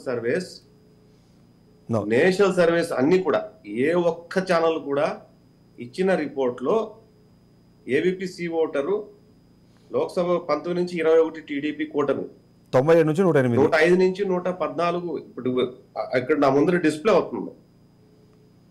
right, something went wrong. మీరు ఒకసారి చెక్ చేసుకోండి. ఒకసారి మీ దగ్గర ఒకసారి నాకు చూసా, బికాజ్ నాకు వచ్చిన ఇన్ఫర్మేషన్ ప్రకారం ఇట్స్ వెరీ క్లియర్. అసెంబ్లీలో వైసీపీ లోక్సభలో నేను చెప్తే లోక్సభ కూటమికి లోక్సభ కేకే సంస్థ, అది నేను ఇప్పుడు వినలేదు అది. బట్ వాళ్ళు 25 ఇచ్చారు. అది జోక్ లేండి, అది జోక్ కన్నా నేనేమంటానంటే, జనసేనకి 21 గెలుస్తోంది. ఇప్పుడు మీకు రాంగ్ ఇన్ఫర్మేషన్ వచ్చేట్టుంది. ఇండియా టుడే గానీ, ఏబీపీ సి ఓటర్ గానీ ఇచ్చిన సర్వే టీడీపీ ప్లస్ కూటమికే ఉంది. ఒకసారి చూసుకోండి. పీపుల్స్ పల్స్ కానీ ఇలాంటి సర్వేస్ అంటే కొద్దిగా చాణక్యాస్ కానీ ఇవి కొద్దిగా రెప్యుటెడ్. చాణక్యలో కొన్ని అంటే వాస్తవానికి ఏంటంటే చాణక్య 2-3 వచ్చాయండి యాక్చువల్లీ. అందులో ఒకటేమో వైసీపీకి ఇచ్చింది, ఒకటేమో టీడీపీకి ఇచ్చింది. ఏది ఒరిజినల్ చాణక్య అన్నది కాదు. అక్కడ చాణక్య పేరు మీద 3 ఉన్నాయి. బట్ చాణక్య అది విషయాలు ఒకటే ఉంది. ఆ పేరు మీద ఇంకా దొంగ సర్వేలు పేర్ల మీద వచ్చి కదా. చాణక్య సర్వే అనేది ఒకటే ఉంది. అది కూడా టీడీపీకి ఇచ్చింది, ఏబీపీ సి ఓటర్ ఇచ్చింది, ఇండియా టుడే కూటమికి ఇచ్చింది. సో ఇవన్నీ కూడా మీరు అంటే ఇప్పుడు స్క్రీన్ షాట్ నేను మీకు పంపించే ప్రయత్నం చేస్తాను. మీరు క్రాస్ చెక్ చేసుకోండి రిపోర్ట్ ని. నో, అంటే దాంట్లో నాకున్న ఇన్ఫర్మేషన్ ప్రకారం అసెంబ్లీనేమో వైసీపీకి ఇచ్చారు. I'm seeing India today channel. India today అనట్లేదు, ఏబీపీ సి ఓటర్ గురించి మాట్లాడుతున్నాను. ఏదండి ఏబీపీ సి ఓటర్? నేను ఇండియా టుడే గురించి మాట్లాడలేదు. ఏబీపీ సి ఓటర్ కూడానండి. ఏబీపీ సి ఓటర్ కూడా 19 నుంచి 21 స్థానాలు కూటమికి లోక్సభ, 105 నుంచి 115 కూటమికి అసెంబ్లీ స్థానాలు ఇచ్చింది. మీరు ఒకసారి క్రాస్ చెక్ చేసుకోండి. నేను క్రాస్ చెక్ చేస్తాను. మీకు వీలైతే అది స్క్రీన్ షాట్ పంపించే ప్రయత్నం చేస్తాను. డిస్ప్లే చేయమని కూడా మా వాళ్ళకి ఒకసారి నేను చెప్తాను. నా ముందర ఉంది, నాకేం అవసరం లేదు, నా ముందర ఉంది. Right, I'm seeing. నేను ఒకసారి మా టీం కూడా ఒకసారి చెక్ చేసుకోమని చెప్తాను. మా టీం కూడా ఒకసారి క్రాస్ చెక్ చేసుకోమని చెప్తాను నేను. ఎస్, ఓవరాల్ గా మీరు చూస్తే మాత్రం ఖచ్చితంగా ఈసారి అధికారంలోకి వచ్చే అవకాశము కూటమి. ఇప్పుడు ఇవన్నీ ఇప్పుడు ఆయన ఎవరో వచ్చారు, ఆయన చెప్పే ఫ్యాక్టర్స్ అన్ని కూడా సంక్షేమ పథకాలు, వాళ్ళు అడిగారు, వీళ్ళు అడిగారు. దానికి మించినటువంటి విషయాలు ఈ రాష్ట్రంలో ఉన్నాయి. అవి డిస్కస్బుల్ సబ్జెక్టు. వర్టికల్ డివిజన్ వచ్చింది వర్గాల మధ్య. ఇప్పుడు ఆయన చెప్పినట్టు ఎందుకు ఓటేయాలి అంటే వాళ్ళు చెప్పేది ఒక్కటే, సంక్షేమ పథకాల గురించి ఎవరు చెప్పినా ఇది చెప్పేది ఒకటే. ఆయన పదే నేను ఎవరికి అఫిలియేటెడ్ కాదు, ఆయన ఎందుకు చెప్పుకుంటాడు నాకు అర్థం కాలేదు. ఒక సంక్షేమ పథకాలే తిరిగి అధికారం నిలబెడతాయి అన్నది భారతదేశ చరిత్రలో ఏ రాష్ట్రంలో కూడా, ఈ దేశ ప్రధానమంత్రులు కూడా, కాంగ్రెస్ అయినా బీజేపీ అయినా డిఫరెంట్ అయినా, అది ఎప్పటికీ ఇంతవరకు జరగలేదు హిస్టరీలో. అది రాంగ్ స్ట్రాటజీ. అసలు ఆ స్ట్రాటజీ అనేది రాంగ్. ఒక్క అంశమే నిలబెడుతుంది ప్రభుత్వానికి కాదు, ఒక్క అంశం పోగొడుతుంది కావాలంటే. ప్రజలు ఏం కోరుకుంటున్నారు, ఏం రాలేదు, ప్రజలకు ఎఫెక్ట్ అయినటువంటి అంశాలు ఎన్ని ఉన్నాయి, వీటన్నిటిని వదిలిపెట్టేసి వీటన్నిటినీ కేవలం సంక్షేమ పథకాలు ఓవర్కమ్ చేసేసింది అని చెప్పడమే ఒక పెద్ద బూతు. అది పెద్ద బూత్. అది ఒక సంక్షేమమే చూసే పరిస్థితి ఉంటే దేశంలో కాంగ్రెస్ వెళ్ళినప్పటి నుంచి ఇప్పటివరకు ఇంకా వేరే వాళ్ళకి ఛాన్సే ఉండేది కాదు. కాంగ్రెస్ నెహ్రూ పీరియడ్ నుంచి ఇందిరాగాంధీ పీరియడ్ వరకు సంక్షేమం వాళ్ళు ఆ రోజుల్లోనే గొప్పగా చేశారు. వాళ్ళు ఆ రోజు కూడా ఉండాల్సిన అవసరం లేదు. సంక్షేమం అన్నది ఓవర్కమ్ చేసింది వాళ్ళ అభిప్రాయం. సంక్షేమం ఒకటే కాదు, చాలా అంశాలు ముడిపడి ఉంటాయి రాష్ట్రంలో ఓటర్ని ప్రభావితం చేయడానికి అనేది మా అంశం. అభివృద్ధి అనేది చాలా అంశం. సంక్షేమంలో అభివృద్ధి ఉండదండి, కానీ అభివృద్ధి చేస్తే సంక్షేమం ఆటోమేటిక్ గా వస్తుంది త్రూ గెటింగ్ ద ఎంప్లాయ్మెంట్. ఈ రోజు యూత్ ఎవరికి ఎందుకు తండోపతండాలుగా వచ్చి ఓటేశారు అంటే వాళ్ళు ఏమైనా హైదరాబాద్ లో, చెన్నైలోనో, బెంగళూరులో యూత్ అంతా కూడా వాళ్ళకి సంక్షేమ పథకాలు అందుతున్నాయా? వాళ్ళకు ఉద్యోగ కల్పన కావాలి. ఆ ఇంట్లో మీరు చెప్తున్నటువంటి సంక్షేమ పథకాలు, ఆ పెన్షన్ గురించి ఏమన్నా మాట్లాడే పెన్షన్ గురించి మాట్లాడతారు. అదే పెన్షన్ ఒక అవ్వకో తాతకో ఆ ఇంట్లో ఉంటే అదే ఇంట్లో ఒక నిరుద్యోగి ఉన్నాడు, ఆ 3,000 రూపాయల గురించి వాళ్ళు ఆలోచించరు, ఆ నిరుద్యోగి ఉద్యోగం గురించి ఆలోచిస్తారు. So this is a very very basic fundamental point. నేను సంక్షేమం ఇచ్చాను, నీకు పథకాలు ఇచ్చా అంటే పథకాలు వీళ్ళు కొత్తగా ఇవ్వలేదు, ఇండ్లు వీళ్ళు కొత్తగా ఇవ్వలేదు, లేకపోతే వీళ్ళకు ఫీజు రియంబర్స్మెంట్ ఏదో కొత్తగా వచ్చింది కాదు, ఏది కొత్తవి కాదు. Already people are enjoying in the state. పేరు మార్చి ఇచ్చే పథకాలే తప్ప, పథకాలు ఏదో వీళ్ళు పైనుంచి ఊడిపడినట్టు తీసుకొచ్చినట్టు మాట్లాడటమే తప్ప కొత్తగా వచ్చింది లేదు. What is the development in the state అంటే is zero. It is zero. ఈరోజు ఊరు పేరు లేని సంస్థలు కొనేది ఇచ్చేవాడు I don't believe. But just you go and check properly. ABP కానీ, ఇండియా టుడే కానీ, సీ వాటర్ కానీ ఇవన్నీ కూడా టీడీపీకే ఇచ్చాయి. Majority of the Lok Sabha seats and majority of the assembly seats. అందులో చాణక్య అనేది ఒకటి రెప్యుటేటెడ్, పీపుల్ పల్స్ అనేది ఒక reputed, ABP, C water reputed, అట్లాగే India today. 4 reputed channels out of 10-15 లో ఈ 4 రెప్యుటేటెడ్. మీకంతా కూడా అది ఊరు పేర్లు ఉన్నటువంటి సంస్థలు. వాడు ఐ డోంట్ బిలీవ్ వాళ్ళది. అది ఏ ప్రభుత్వానికి మద్దతు ఇచ్చినా లేకపోతే ఏ పార్టీకి మద్దతు ఇచ్చినా కూడా నేను దాన్ని ఒప్పుకోను. ఎందుకంటే క్రెడెన్షియల్స్ చాలా ఉంటాయి. అంటే ఇప్పుడు మనకి అనుకూలంగా ఇచ్చిన వాడికి మాత్రమే అంటే అట్లా ఇప్పుడు మీరు అన్నట్టు పీపుల్ పల్స్ నేషనల్ది కాదండి, అది లోకల్దే. ఇక్కడ వాళ్ళు హైదరాబాద్ ఏదండి పీపుల్స్ పల్స్ అనేది హైదరాబాద్ నుంచి చేసేదండి. అదే అంటున్నా. ఇప్పుడు సమస్య ఏమైపోయిందంటే చాణక్యాలు 4 చాణక్యాలు వచ్చాయండి, పీపుల్ పల్స్ 3-4 ఉన్నాయి. అంటే అట్లా ఎవరికి వాళ్ళు అనుకూలంగా ఉన్న వాళ్ళు ప్రతి సంస్థకు డూప్లికేట్ సంస్థ వచ్చింది. అదే చెప్తున్నాను. హైదరాబాద్ లో మనకున్న దరిద్రం ఏంటంటే, ఈ సౌత్ ఇండియాలో ఆంధ్రప్రదేశ్ మనకు దరిద్రం ఏంటంటే, ఒక రెప్యుటేటెడ్ ఛానల్ కి వెనక ముందు తోక తగిలిచ్చి ఇంకో దాన్ని పేరు పెట్టుకుని చేయడమే. చాణక్య సంస్థ 4 ఉండే. మీరు చెప్పే పీపుల్ పల్స్ ఏదో నాకు తెలియదు కానీ, బట్ ఒరిజినల్ పీపుల్ పల్స్ అన్నది ఇక్కడ కాదు, ముంబై. అది ఎం మీడియాతో వర్క్ చేస్తుంది. అది ఆ మీడియా కూడా ఇచ్చిందే నేను చెప్తున్నాను. అది సో ఈ దరిద్రాలంతా నేను పట్టించుకోను. అది ఏ పార్టీకి ఇచ్చినా సరే ఇప్పుడు ఎవరికి ఇచ్చినా రిజల్ట్ 4వ తేదీ స్టాండర్డ్ ఉన్నవి వాటి మనం నమ్ముదాము నేనంటాను. రిజల్ట్ 4వ తారీఖు వస్తుంది. అప్పటి వరకు ఏంటంటే ఏదైతే సిచ్యువేషన్ ఉందో దాన్ని బట్టి మనం ఒక అసెస్మెంట్ చేసే ప్రయత్నం, అందులో చిన్నది పెద్దది అన్నదాన్ని ఎవరి ఒపీనియన్ వాళ్ళు ఇస్తారు. బై ఎండ్ ఆఫ్ ఇట్ అయితే రిజల్ట్ 4వ తారీఖు వస్తుంది. అంటే ఎవరు ఒపీనియన్ మాట్లాడే స్వేచ్ఛ అందరికీ ఉండొచ్చు. బట్ ప్రజల్ని పక్కదారు పట్టించేటట్టు ఉండే సంస్థలు ఏవైతే ఉన్నాయో వాటి మీద మాత్రమే. నేనేం అందరి మీద బ్లేమ్ వేయట్లేదు. నేనేం మాకు అనుకూలంగా వచ్చాయి కాబట్టి నేను ఆ సంస్థలు పోగొడుతున్నా అనేది కాదు. ఈ రోజు ఎవరు చేసినా అంటే వెనక ముందు తోక తగిలించుకుని డూప్లికేట్ కంపెనీలు ఇచ్చే మాట కాదు. మీరు కన్సిడర్ చేయాల్సింది ఎవరిని కన్సిడర్ చేయాలి అంటే, రెప్యుటేటెడ్ ఉన్న వాటి మీద గతంలో వాళ్ళు ఇచ్చిన ఆ రిపోర్ట్స్ లో ఏవైతే ఉందో, ఇప్పుడు ఇండియా టుడే, ఇండియా టీవీ సమస్య ఎక్కడ వస్తుందంటే కూడా కూటమికే మద్దతు ఇచ్చింది. Sorry to tell you this. అంటే ఇప్పుడు అదే ఆరా లాంటి సంస్థ గత 20 సంవత్సరాల నుంచి వాళ్ళు చేస్తున్నారు, వాళ్ళది ఒక క్రెడిబుల్ ఉంది అంటే అది మనకు రాలేదు కాబట్టి అది క్రెడిబుల్ కాదంటారు. కాదండి, ఇప్పుడు అట్ట కాదు. ఇండియా వాళ్ళు ఎన్ని సంవత్సరాల నుంచి చేశారనేది కాదు, యాక్యురేట్ గా చేశారా లేదా చేశారనేది. అదే కదా, అదే ప్రతిసారి అదే యాక్యురేట్ గా చేయగలిగారా లేదనేది ఇంపార్టెంట్. ఇప్పుడు నేను ఒక ఉద్యోగంలో చేరాను, నాకు ప్రమోషన్ రాలేదు కానీ ఉద్యోగంలో ఉన్నాను అంటే ఎవరి ఇన్ఫిషియన్సీ అది? ఇట్లే ఉంటది. అట్లా కాదు. ఇప్పుడు ఏంటంటే ఇండియా టీవీ కూడా ఇప్పుడే స్క్రోలింగ్ వెళ్తుంది చూడండి. ఇండియా టుడే కూడా లోక్సభలో కూటమికి 20, ఆంధ్రప్రదేశ్లో 119 ఉంది. అంటే ఇక్కడ మనం ఆలోచించాల్సింది ఒకసారి ఏంటంటే, ఇండియా టీవీ అనేది కానీ, ఇండియా టుడే అనేది కానీ, ఏబీపీ అనేది కానీ, సీ ఓటర్ అనేది కానీ, లేదంటే రిపబ్లిక్ టీవీ ఇచ్చేది కానీ, ఇలాంటి కొన్ని డెఫినెట్లీ 100% దాంట్లో డౌట్ ఏం లేదు. అయితే ఒకసారి అంటే ఇప్పుడు ఎన్డీఏ కూటమికి సంబంధించి ప్రతి ఒక్కరు ఒకటే నెంబర్స్ ఇస్తూ వస్తారు. సింపుల్ ఒక మాట చెప్తా చూడండి.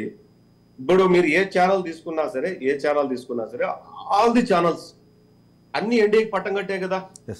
మోర్ దెన్ 350, 370, 380 పోతున్నాయి కదా. అంటే దాని అర్థం ఏంటంటే ఉన్న 524 సీట్లలో ఆల్మోస్ట్ 1/3 వచ్చినప్పుడు how this result will consider. మీరు ఒకసారి ఆలోచించండి. మెజారిటీ సీట్లు, ఎంపీ సీట్లు పార్లమెంట్ లోకి వచ్చినప్పుడు అంత క్రాస్ ఓటింగ్ జరగదు. 100% మీరు అన్నది కరెక్ట్. అంత క్రాస్ ఓటింగ్ జరిగి అసెంబ్లీ ఒకటి. నేనేమంటానంటే 25 సీట్లు 524 సీట్లలో ఆల్మోస్ట్ 25 సీట్స్ ఉన్నప్పుడు ఇండియా కూటమికి ఎన్ని ఇస్తున్నారు? 153. కూటమికి 153 ఇస్తున్నారు. ఇప్పుడు మీరన్నట్టు కొన్ని పార్టీలు అటు ఇటు కాకుండా బీఆర్ఎస్ కానీ, వైసీపీ కానీ, లేకపోతే ఒరిస్సాలో ఉన్న పార్టీస్ కానీ, ఇట్లాంటి కొన్ని పార్టీస్ ఉన్నాయి. ఇప్పుడు ఒరిస్సాలో వాళ్ళేం పార్టీ గారా, లేకపోతే పార్లమెంటు, లేకపోతే వైసీపీ పార్టీ కదా పార్లమెంటు, లేకపోతే బీఆర్ఎస్ పార్టీ. అంటే అక్కడ దాన్ని బట్టి అర్థం ఏంటంటే మీరు అర్థం చేసుకోవాలి. అంటే అక్కడ అన్ని ఛానల్స్ ఇర్రెస్పెక్టివ్ ఒక స్టేట్ కు తప్పనిచ్చి అటు ఇటు ఉంది కాబట్టి ఆల్ ది నేషనల్ ఛానల్స్ ఏమిస్తున్నాయంటే ఎన్డీఏలో 350, 370, 300 వరకు పోతుంది. అంటే మిగిలినవన్నీ ఇక్కడ అటు ఎక్కడి నుంచి రావాలి అవన్నీ కూడా. సో మీరు దాన్ని బట్టి అర్థమైతే దీన్ని బట్టి మీకు అర్థమైపోయి ఉంటుంది. 100% మనకి అసెంబ్లీకి సంబంధించి లోకల్ అలాగే పార్లమెంట్ సంబంధించి చూసినప్పుడు అంత క్రాస్ ఓటింగ్ జరిగే అవకాశం ఉన్నది. మేబీ ఒక 3-4% క్రాస్ ఓటింగ్ జరుగుతున్నది. అది ఎప్పటికీ మనకి ప్రూవెన్. సత్యం గారు ఇప్పుడు అంటే మనం నేషనల్ లెవెల్ ఛానల్స్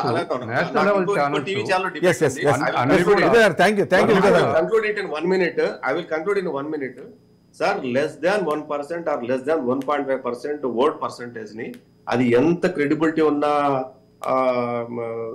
సర్వే సంస్థ గానీ ఎగ్జాక్ట్ నెంబర్ ఇవ్వటం అనేది అసాధ్యం. అది ఎవరైనా కావచ్చు. 1 to 1.5% ఉన్నది. అది అనుకోవటం అన్నది ఏంటంటే very very very very tight లో ఉన్న దాన్ని you cannot predict. True. More than 1.5 ఉన్నప్పుడు కొద్దిగా తెలుస్తుంది, అహో ఇట్లా ఉండొచ్చు అని తెలుస్తుంది.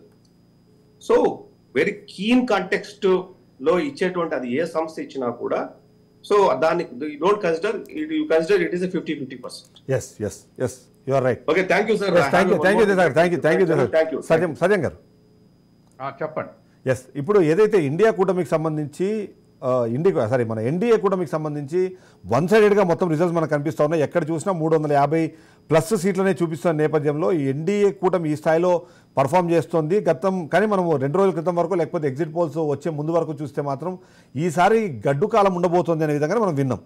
సో ఏంటి ఇంత మార్పు వచ్చిందంటారా జనాల్లో ఈ ఎగ్జిట్ పోల్స్ చూసినప్పుడు? ఇవాళ ఎక్స్పెక్టెడ్ రిజల్ట్సే డిఫరెంట్ స్టేట్స్ నుంచి వస్తున్నాయి. ఎస్, నార్త్ ఇండియా ఎన్డీఏ వైపు ఉన్నదన్నటువంటి విషయం మనకు తెలుస్తూ ఉంది. రాజస్థాన్ కానీ, గుజరాత్ కానీ, మధ్యప్రదేశ్ కానీ, ఇంకా ఉత్తరప్రదేశ్ కాకుండా మిగతా రాష్ట్రాలన్నీ కూడా ప్రో బీజేపీ, ప్రో ఇండియా అనేటువంటిది ఎక్స్పెక్టెడే. మన ఎలక్షన్స్ ముందు అనుకున్నాం, ఇప్పుడు అనుకుంటున్నాం, అలాగే వస్తున్నాయి. అట్లాగే సౌత్ నుంచి ఇండి కూటమికి ఎక్కువ వచ్చే అవకాశం ఉంది అనుకుంటున్నాం, వస్తూ ఉన్నాయి. తర్వాత తమిళనాడు కానీ, లేకపోతే తెలంగాణ, ఆంధ్రప్రదేశ్ కానీ అటు ఇటుగా అదే విధంగా వస్తున్నాయి. అట్లాగే మెజారిటీ ఛానల్స్ ఎన్డీఏ కూటమికి 350 సీట్స్, అరౌండ్ 350 సీట్స్, తర్వాత మిగతా ఇండి కూటమికి అరౌండ్ 150 సీట్స్ ఇవాళ వాళ్ళు ఎక్స్పెక్ట్ చేస్తూ ఉన్నారు.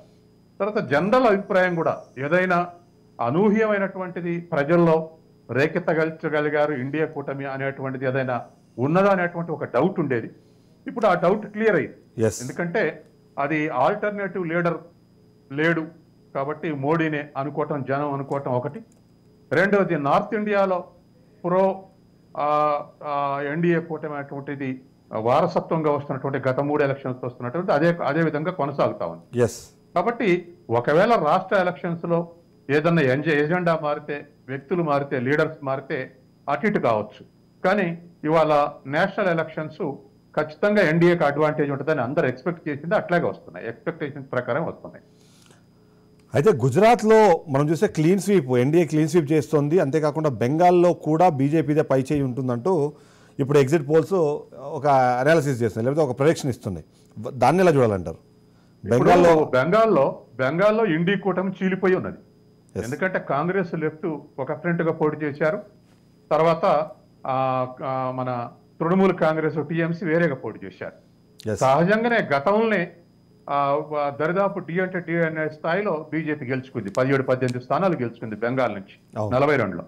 కాబట్టి ఇప్పుడు కూడా అదే రిజల్ట్ వచ్చే అవకాశం ఉంది. ఈ చీలిక వల్ల, ఓట్ల చీలిక వల్ల సహజంగానే మన ఎక్స్పెక్టేషన్స్ ఏమి నడిచినాయంటే కాంగ్రెస్ లెఫ్ట్ కూటమి గత ఎలక్షన్ల కన్నా ఎక్కువ ఓట్లు రావచ్చు, ఆ మేరకు టీఎంసీ నష్టపడవచ్చు అని చెప్పేసి ఒక చర్చ నడిచింది. అవును, ఇవాళ బీజేపీకి బెంగాల్ నుంచి ఎక్కువ సీట్లు వస్తే ఆ చర్చ నిజమైనట్టు. కాబట్టి బెంగాల్ పరిస్థితి అది. అట్లాగే ఒరిస్సాల పరిస్థితి గతంలో బీజేడీ తర్వాత నవీన్ పట్నాయక్ బీజేపీ పొత్తులో నడిచింది. కానీ బీజేపీ వచ్చిన అంచనా ఏమిటంటే మనం ఓవర్కమ్ కాగలం, కాబట్టి అసెంబ్లీ రాష్ట్రంలో అధికారంలోకి వచ్చే అవకాశం, ఇది ఒక అవకాశం తీసుకుందాం. ఎంపీలు ఒకవేళ గెలిచినా ఏదో ఒక ప్రెజర్ టాక్టిక్స్ తోటి మళ్ళీ మద్దతు పొందొచ్చు, అంతే కదా. కాబట్టి ఎట్లాగా అవతల ఇండి కూటమి లేదు కాబట్టి, అధికారంలోకి వచ్చే హోప్స్ లేవు కాబట్టి న్యూట్రల్ గానే ఉంటాడు, లేకపోతే మనకైనా సపోర్ట్ చేస్తాడు తప్ప అనేటువంటి ఒక ఛాన్స్ తీసుకొని ఫైట్ చేసింది. ఇవాళ మన పూరిలో నాకు ఒక మిత్రున్నాడు, ఇంటలెక్చువలే, అతను ముందే అన్నాడు ఎట్లా ఉన్నది పరిస్థితి అంటే బీజేపీ రావచ్చు అన్నారు. కాబట్టి అట్లా ఎక్స్పెక్టేషన్స్ దేశవ్యాప్తంగా ఏవైతే ఎక్స్పెక్టేషన్స్ ఉన్నాయో ఆ ఎక్స్పెక్టేషన్స్ ప్రకారమే ఇవాళ రిజల్ట్స్ వస్తా ఉన్నాయి. ఆంధ్రప్రదేశ్ విషయానికి వచ్చినప్పుడు ఇవాళ కాస్త నేషనల్ లెవెల్ ఛానల్స్ ఏమో టీడీపీ కూటమికి అడ్వాంటేజ్ ఉందని ఇస్తున్నాయి, లోకల్ ఛానల్స్ ఏమో కొన్ని వైసీపీకి ఉన్నటువంటి అడ్వాంటేజ్ ఉన్నాయని ఇస్తున్నాయి.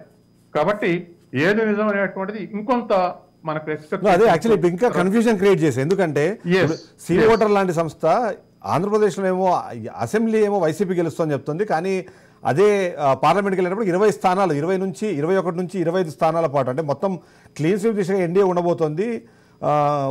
వైసీపీ కేవలం 0 నుంచి 4 స్థానాలు మాత్రమే వస్తాయంటూ వాళ్ళు ఒక నెంబర్ ఇచ్చే ప్రయత్నం చేశారు. అంటే సీ ఓటర్ ఇచ్చింది అపోజిట్ క్లీన్ స్వీప్లు అనేటువంటిది కరెక్ట్ కాదు. అపోజిట్ క్లీన్ స్వీప్లు అంటే అసెంబ్లీ వైసీపీ క్లీన్ స్వీప్ చేసి పార్లమెంటు ఎన్డీఏ కూటమి క్లీన్ స్వీప్ చేస్తుంది అనేది కరెక్ట్ కాదు. మిక్స్డ్ ఉంటాయి, అటువంటిప్పుడు మిక్స్డ్ ఉంటాయి. అంటే బోర్డర్ లో మెజార్టీలు ఉంటాయి, అటు ఇటు క్రాస్ ఓటింగ్ జరిగినప్పుడు పార్లమెంట్కి వీళ్ళకేద్దాం, అసెంబ్లీకి వీళ్ళకేద్దాం అనుకున్నప్పుడు ఆ రిజల్ట్స్ అంత అబ్సల్యూట్గా ఉండవు, రిలేటివ్గా ఉంటాయి, రిలేటివ్ మెజారిటీ తోటి ఉంటాయి. కాబట్టి మరి సీ ఓటర్ అట్లా అపోజిట్ డైరెక్షన్స్ ఇవ్వటం అనేది సాహసమే. అండ్ అదే కాకుండా నేషనల్ మీడియా మొత్తం ఇవాళ మనం చూస్తే నేషనల్ మీడియా మొత్తం అన్ని ఎన్డీఏకి 350 సీట్లు ఇస్తూనే ఆంధ్రప్రదేశ్ రాష్ట్రంలో ఎన్డీఏకి 19 నుంచి 24 స్థానాల వరకు వచ్చే అవకాశం ఉందంటూ చెబుతూ ఇవాళ సర్వే సంస్థలు ఇస్తున్న నేపథ్యంలో దాన్ని ఎలా చూడాలంటారు? నిజంగానే ఆ స్థాయిలో ఖచ్చితంగా ఎన్డీఏ కూటమి అంటే మోడీ కూటమి, తర్వాత బీజేపీ అడ్వాంటేజ్లు ఉన్నది. బీజేపీ అడ్వాంటేజ్ ఉన్నట్టు ఆంధ్రప్రదేశ్ భిన్నంగా ఎట్లా వ్యవహరిస్తుంది? అట్లే అసలే జనసేన టీడీపీ కలిస్తే వర్సెస్ వైసీపీ 50-50 ఉన్నాయని చెప్పేసి మనం అనుకున్నాం ఫైట్ నడుస్తున్నప్పుడు. 2 కలిస్తే 50, వైసీపీ 50 ఉండొచ్చు, లేకపోతే 4-5% అటు ఇటు ఉండొచ్చు, అది 55 ఇది 55 అట్లా ఉండొచ్చు అని మనం ఎక్స్పెక్ట్ చేశాం. అవును, కానీ బీజేపీ పొత్తు కలిసిన తర్వాత, మోడీ ఎన్డీఏ కూటమికి లీడర్ అయిన తర్వాత, దేశవ్యాప్తంగా ఎన్డీఏ అడ్వాంటేజ్ ఉన్న తర్వాత ఆంధ్రప్రదేశ్లో డిస్కరేజింగ్ సిచ్యువేషన్ అవకాశం తక్కువ. కాబట్టి ఇవాళ ఉన్నటువంటి మెజారిటీ ఛానల్స్ తర్వాత నేషనల్ ఛానల్స్ కూడా వాటికి ఫేవర్గా ఎన్డీఏ కూటమికి పార్లమెంట్లో ఎక్కువ స్థానాలు వస్తాయి ఆంధ్రప్రదేశ్ నుంచి అనేటువంటి ఎక్స్పెక్టేషన్స్ మనందరి ఎక్స్పెక్టేషన్స్ కు దగ్గరనే ఉన్నాయి. అయితే ఇక్కడ మరొక కీలకమైన అంశం మనం చూస్తే, అంటే కొన్ని ప్లేసెస్లో ఏమంటారు చూస్తూ ఉంటే నెంబర్స్ మనం చూస్తున్నప్పుడు కొన్ని ప్లేసెస్లో ఎక్కడే కానీ రాని సిచ్యువేషన్ మనకు కనిపిస్తుంది. అలాంటిది ఈసారి కేరళలో కూడా బీజేపీ ఓపెన్ చేయబోతోంది అక్కడ అనే విధంగా మనకి కనిపిస్తోంది. అలాంటివి అలా చూస్తే కేరళ లాంటి ప్రాంతంలో బీజేపీ నిజంగానే బోనీ చేస్తుంది అన్నది ఒక ప్రశ్న. అంటే అక్కడ 2 ఫ్రంట్స్ ఈక్వల్ ఉన్నాయి. అసెంబ్లీ ఎలక్షన్స్లో 2 ఫ్రంట్లకు, లెఫ్ట్ ఫ్రంట్ తర్వాత కాంగ్రెస్ ఫ్రంట్కు 1% ఓటింగ్ తేడా ఉంటుంది. గత 30 ఏళ్లుగా 1 or 2% డిఫరెన్స్ ఉంటుంది. అయితే కొన్ని చోట్ల ముస్లిమ్స్ మెజార్టీ, కేరళ జనాభాలో ముస్లిమ్స్ 30% ఉన్నారు. 30% ముస్లిమ్స్ ఉన్నటువంటి హైలీ ఇంటెన్సిఫైడ్ 1-2 కాన్స్టిట్యూయెన్సీస్ ఉన్నాయి. అటువంటి కాన్స్టిట్యూన్స్ లో యాంటీ ముస్లిం టర్న్ తీసుకుంటే అప్పుడు బీజేపీ 1-2 సీట్లు గెలిచే అవకాశం ఉంది. ఉదాహరణకు హైదరాబాద్ ఎంపీ సీట్ ఉంది. హైదరాబాద్ ఎంపీ సీట్లో కాంగ్రెస్ చేసినా బీఆర్ఎస్ చేసినా దానికి Muslim anti Muslim incumbency anti Muslim అని ఆలోచించినప్పుడు బీజేపీకి అడ్వాంటేజ్ ఉంటుంది. అట్లాగే కేరళలో 1-2 సీట్లు ములప్పురం, ఇంకోటి 1-2 సీట్లు పూర్తిగా ముస్లింస్ ఉన్నటువంటి మెజారిటీ ఏరియా ఉన్నది. అక్కడ ఆటోమేటిక్ గా హిందీస్ బీజేపీ వెనకాల ర్యాలీ అయ్యే అవకాశం ఉంది. అందుకని బీజేపీ 1-2 అంటూ బోని చేస్తే అటువంటి సీట్లలో బోని చేయాల్సిందే తప్ప సోషల్ సిస్టమ్ సోషల్ ఇష్యూస్ మీద డిబేట్ అయినటువంటి దగ్గర స్కోప్ లేదు. ఒకసారి తెలంగాణ పార్లమెంటు దానికి సంబంధించిన ఒకసారి మనం ప్రొడిక్షన్స్ చూద్దాం. అందులో ఇండియా టీవీ సిఎన్ఎక్స్ సర్వే మాత్రం కాంగ్రెస్ పార్టీకి 6 నుంచి 8 సీట్లు వస్తాయని చెప్తుంటే బీఆర్ఎస్ కేవలం 1 స్థానంలో మాత్రమే బోనీ చేస్తుందేమో అంటూ బీజేపీ 8 నుంచి 10 స్థానాలు, మజ్లీస్ 1 స్థానంలో గెలుస్తుందని. జన్ కీ బాత్ సర్వేలో కాంగ్రెస్ పార్టీకి 7 నుంచి 8 సీట్లు, బీఆర్ఎస్కి 0 నుంచి 1 స్థానము, బీజేపీకి 9 నుంచి 11 స్థానాలు, మజ్లీస్ 1. అలాగే న్యూస్ మినిట్ సర్వే ప్రకారం అయితే కాంగ్రెస్ పార్టీ కేవలం 2 స్థానాలు మాత్రమే వస్తుంటే బీఆర్ఎస్కి 1, అలాగే బీజేపీకి 8 నుంచి 12 స్థానాలు, డబుల్ డిజిట్ టచ్ అవుతుందని చెప్తుంటే మజ్లీస్కి 1. ఏబీపీ సర్వే ప్రకారం అయితే కాంగ్రెస్ పార్టీకి 7 నుంచి 9, అలాగే బీజేపీకి 7 నుంచి 9, ఎంఐఎంకి మాత్రం 1 సీట్ ఇస్తోంది. అలాగే మనం న్యూస్ 18 సర్వేకి చూస్తే కాంగ్రెస్కి 5 నుంచి 8 స్థానాలు, బీజేపీకి 7 నుంచి 10 స్థానాలు, ఇతరులు 3 నుంచి 5 స్థానాలు గెలిచే అవకాశం. అంటే ఇతరులు అంటే ఎంఐఎం ప్లస్ బీఆర్ఎస్ లాగా కనిపిస్తుంది. ఇక big TV nine exit poll survey ప్రకారం కాంగ్రెస్ పార్టీకి 8, బీజేపీకి 7, మజ్లీస్కి 1, బీఆర్ఎస్కి 1 వచ్చే అవకాశం ఉంటే centre for politics and policy studies survey ప్రకారం కాంగ్రెస్ పార్టీకి 8 నుంచి 9 స్థానాలు, బీజేపీకి 7 నుంచి 8, మజ్లీస్కి 1, బీఆర్ఎస్ 0. అయితే ఓవరాల్గా దీన్ని చూస్తే మాత్రం ఇక్కడ పోటాపోటీగా వెళ్తోంది అన్నది అయితే మనకు చాలా క్లియర్గా అర్థమవుతుంది. ఇప్పుడు మనం ముందే అనుకున్నాం ఏది బీఆర్ఎస్, నేను దరిదాపు ఒక 100 డిబేట్లలో చెప్పుకుంటా, బీఆర్ఎస్ ఓటు ఎరోజన్ కాబోతుంది అని. ఎందుకంటే బీజేపీ ఓటు ఎరోజన్ అయితే మెజారిటీ ఓట్లు బీజేపీకి పోయే అవకాశం ఉంది. బీఆర్ఎస్ అనేటువంటి సంస్థ లేదా బీఆర్ఎస్ అనేటువంటి పార్టీ యాంటీ కాంగ్రెస్ తోటి ఎస్టాబ్లిష్ అయినటువంటి పార్టీ కాబట్టి తర్వాత యాంటీ కాంగ్రెస్ ఎస్టాబ్లిష్మెంట్ పార్టీ కాకుండా ఇతర గతంలో ప్రతిపక్ష పార్టీల్లో ఉన్నటువంటి ఓటర్లు అంటే టీడీపీ సపోర్టర్లు, తర్వాత కమ్యూనిస్టుల సపోర్టర్లు, అటువంటి వాళ్ళందరూ బీఆర్ఎస్ వెనకాల ర్యాలీ అయ్యారు. వాళ్ళు మళ్ళీ కాంగ్రెస్ వ్యతిరేక రాజకీయాల్లో ఉండి దాంట్లో భాగంగా బీఆర్ఎస్ వెనకాల ఉండి మళ్ళీ కాంగ్రెస్ ఫేవర్గా వచ్చేటువంటి వాళ్ళు తక్కువ. కాబట్టి బీఆర్ఎస్ ఎరోజన్ అవుతున్నప్పుడు మెజారిటీ ఓట్లు బీజేపీ పోయే అవకాశం ఉంది, తక్కువ ఓట్లు కాంగ్రెస్కి వచ్చేటువంటి అవకాశం ఉంది. తర్వాత మరొక అంశం ఏంటంటే తెలంగాణలో నేషనల్ ఎలక్షన్స్ అయినప్పుడు బీజేపీకి అడ్వాంటేజ్ ఉంటుంది. ఏ స్టేట్లో ఉన్నట్లుగానే ఇక్కడ కూడా ఉంటుంది. గతంలో మనం నెట్వర్క్ చూస్తే 4 ఎంపీ సీట్లు గెలిచారు బీజేపీ వాళ్ళు. లోకల్ బాడీ ఎలక్షన్స్ వచ్చే వరకల్లా ఎంపీటీసీ కానీ జడ్పీటీసీ కానీ చాలా తక్కువ గెలిచారు. 1-2 ఎంపీ సీట్లు ఉన్న వాళ్ళు గెలిచినట్టు గెలిచారు. అంటే దాని అర్థం ఏమిటంటే బీజేపీకి తెలంగాణలో నెట్వర్క్ తక్కువ ఉన్నా నేషనల్ ఇమేజ్ ఎక్కువ ఉంది. కాబట్టి గతంలో 4 గెలిచినా ఇప్పుడు 6-7 గెలిచినా ఆ ఇమేజ్ తోటి గెలుస్తాయి. తర్వాత బీఆర్ఎస్ ఎరోజన్ వచ్చే అవకాశం ఉందని చెప్పేసి మనం చెప్పుకుంటూ వచ్చాం. అదే జరుగుద్ది. ఒకవేళ సీటు 1-6 గెలిస్తే అంతే వాస్తవం అది. కాబట్టి రేపు మరొక పార్టీ ఏమిటంటే ఎక్కడైతే దేశవ్యాప్తంగా కూడా లోకల్ రీజనల్ పార్టీ ఉన్న దగ్గర నేషనల్ పార్టీస్ లేకపోతే అవి సర్వైవ్ అవుతున్నాయి ఓడిపోయినా. కానీ నేషనల్ పార్టీస్ ఉంటే వెంటనే ఆల్టర్నేటివ్ గా పాలిటిక్స్ చూస్తున్నాం. మనం ఉత్తరప్రదేశ్ చూసాం, బీహార్లో చూసాం. ఆల్టర్నేటివ్ గా బీజేపీకి కాంగ్రెస్ లేదా కాబట్టి అక్కడ ఆర్జేడీ కానీ అక్కడ ఎస్పీ కానీ సర్వైవ్ అవుతున్నాయి. అట్లా కాకుండా మనం తమిళనాడు చూసాం, కాంగ్రెస్ లేదు బీజేపీ లేదు కాబట్టి బోత్ డిఎంకే ఏఐడిఎంకే సర్వైవ్ అవుతూ వచ్చాయి. కాబట్టి ఎక్కడైనా ఇక్కడ తెలంగాణలో రెడీగా కాసుకొని కూర్చుంది బీజేపీ పార్టీ. కాబట్టి బీఆర్ఎస్ డిజపీర్ అయితే బీజేపీ రైజ్ అవుతుంది అన్నటువంటిది మనకి ఎక్స్పెక్టేషన్ అనుగుణంగా నడుస్తుంది. అవే రిజల్ట్స్ వాళ్ళ ఎక్స్పెక్టేషన్స్ నడుస్తున్నాయి. ఒకసారి మా ఇన్పుటేటర్ కోటిరెడ్డి గారి దగ్గరికి వెళ్దాము. కోటిరెడ్డి గారు రైట్ సార్. అయితే కోటిరెడ్డి గారికి వెళ్ళే ముందు మరొకసారి చూస్తే ఇప్పుడు ఆంధ్రప్రదేశ్ రాష్ట్రానికి సంబంధించి తెలంగాణ సంబంధించి చూసినప్పుడు సౌత్ ఇండియా మీద బీజేపీ సార్ బాగా కాన్సన్ట్రేట్ చేసింది. దానికి తోడు కాంగ్రెస్ పార్టీకి కూడా అంటే బీజేపీతో పాటు కాంగ్రెస్ పార్టీకి కూడా ఇక్కడ కొద్ది గొప్ప సీట్లు గెలుస్తామనే ఒక ఆశాభావం ఉంది. ఆంధ్రప్రదేశ్లో మనం పక్కన పెడితే కర్ణాటక అండ్ తెలంగాణలో కొత్తగా అధికారంలోకి రావడము అంటే అసెంబ్లీ అధికారంలో ఉండడం వల్ల నెంబర్స్ ఎక్కువ వస్తాయని భావించారు. కానీ చాలా వరకు చూస్తే కాంగ్రెస్ పార్టీకి కర్ణాటకలో 3 నుంచి 8 సీట్ల లోపలే అన్ని సర్వే సంస్థలు చెప్తున్న పరిస్థితి. కర్ణాటకలో ఏమంటారు? ఇప్పుడు కర్ణాటకలో అండి గతంలో బీజేపీ అధికారంలో ఉన్నప్పుడు, కాంగ్రెస్ ప్రతిపక్షంలో ఉన్నప్పుడు ఆ ఓట్ల శాతం 4%.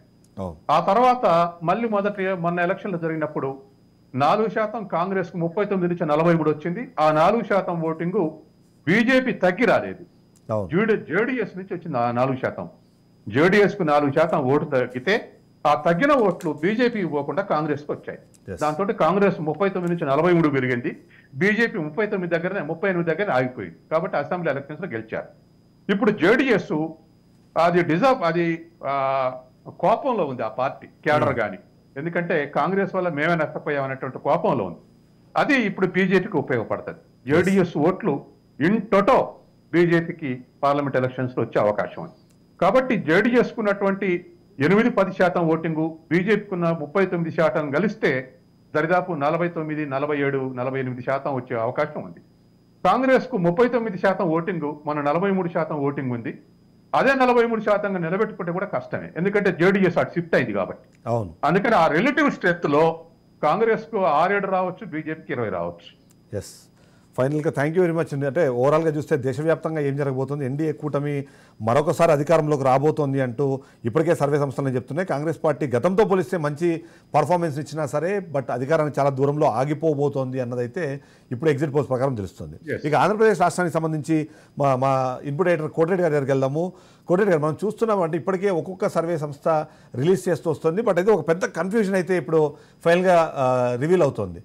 నేషనల్ ఛానల్సో లేకపోతే నేషనల్ సంబంధించిన సర్వే సంస్థలన్నీ ఎన్డీఏకి ఎడ్జ్ ఇచ్చే క్రమంలో ఆంధ్రప్రదేశ్ రాష్ట్రంలో పార్లమెంట్లో ఏమో 20 స్థానాల వరకు ఎన్డీఏకి ఇస్తూ కొన్ని ఇవి మాత్రం అంటే అసెంబ్లీ మాత్రం వైసీపీకి ఇచ్చే ప్రయత్నం చేస్తుంది. ఆ ఛాన్స్ ఉందంటారా? లోకల్ అండ్ నేషనల్ ఈ సర్వే సంస్థలకు సంబంధించిన ఈ కన్ఫ్యూజన్ ఏంటి? వాస్తవంగా ఇప్పుడు వచ్చినటువంటి సర్వేలు అన్నీ చూస్తే ఒక విభిన్నమైనటువంటి వాతావరణం కనిపిస్తుంది.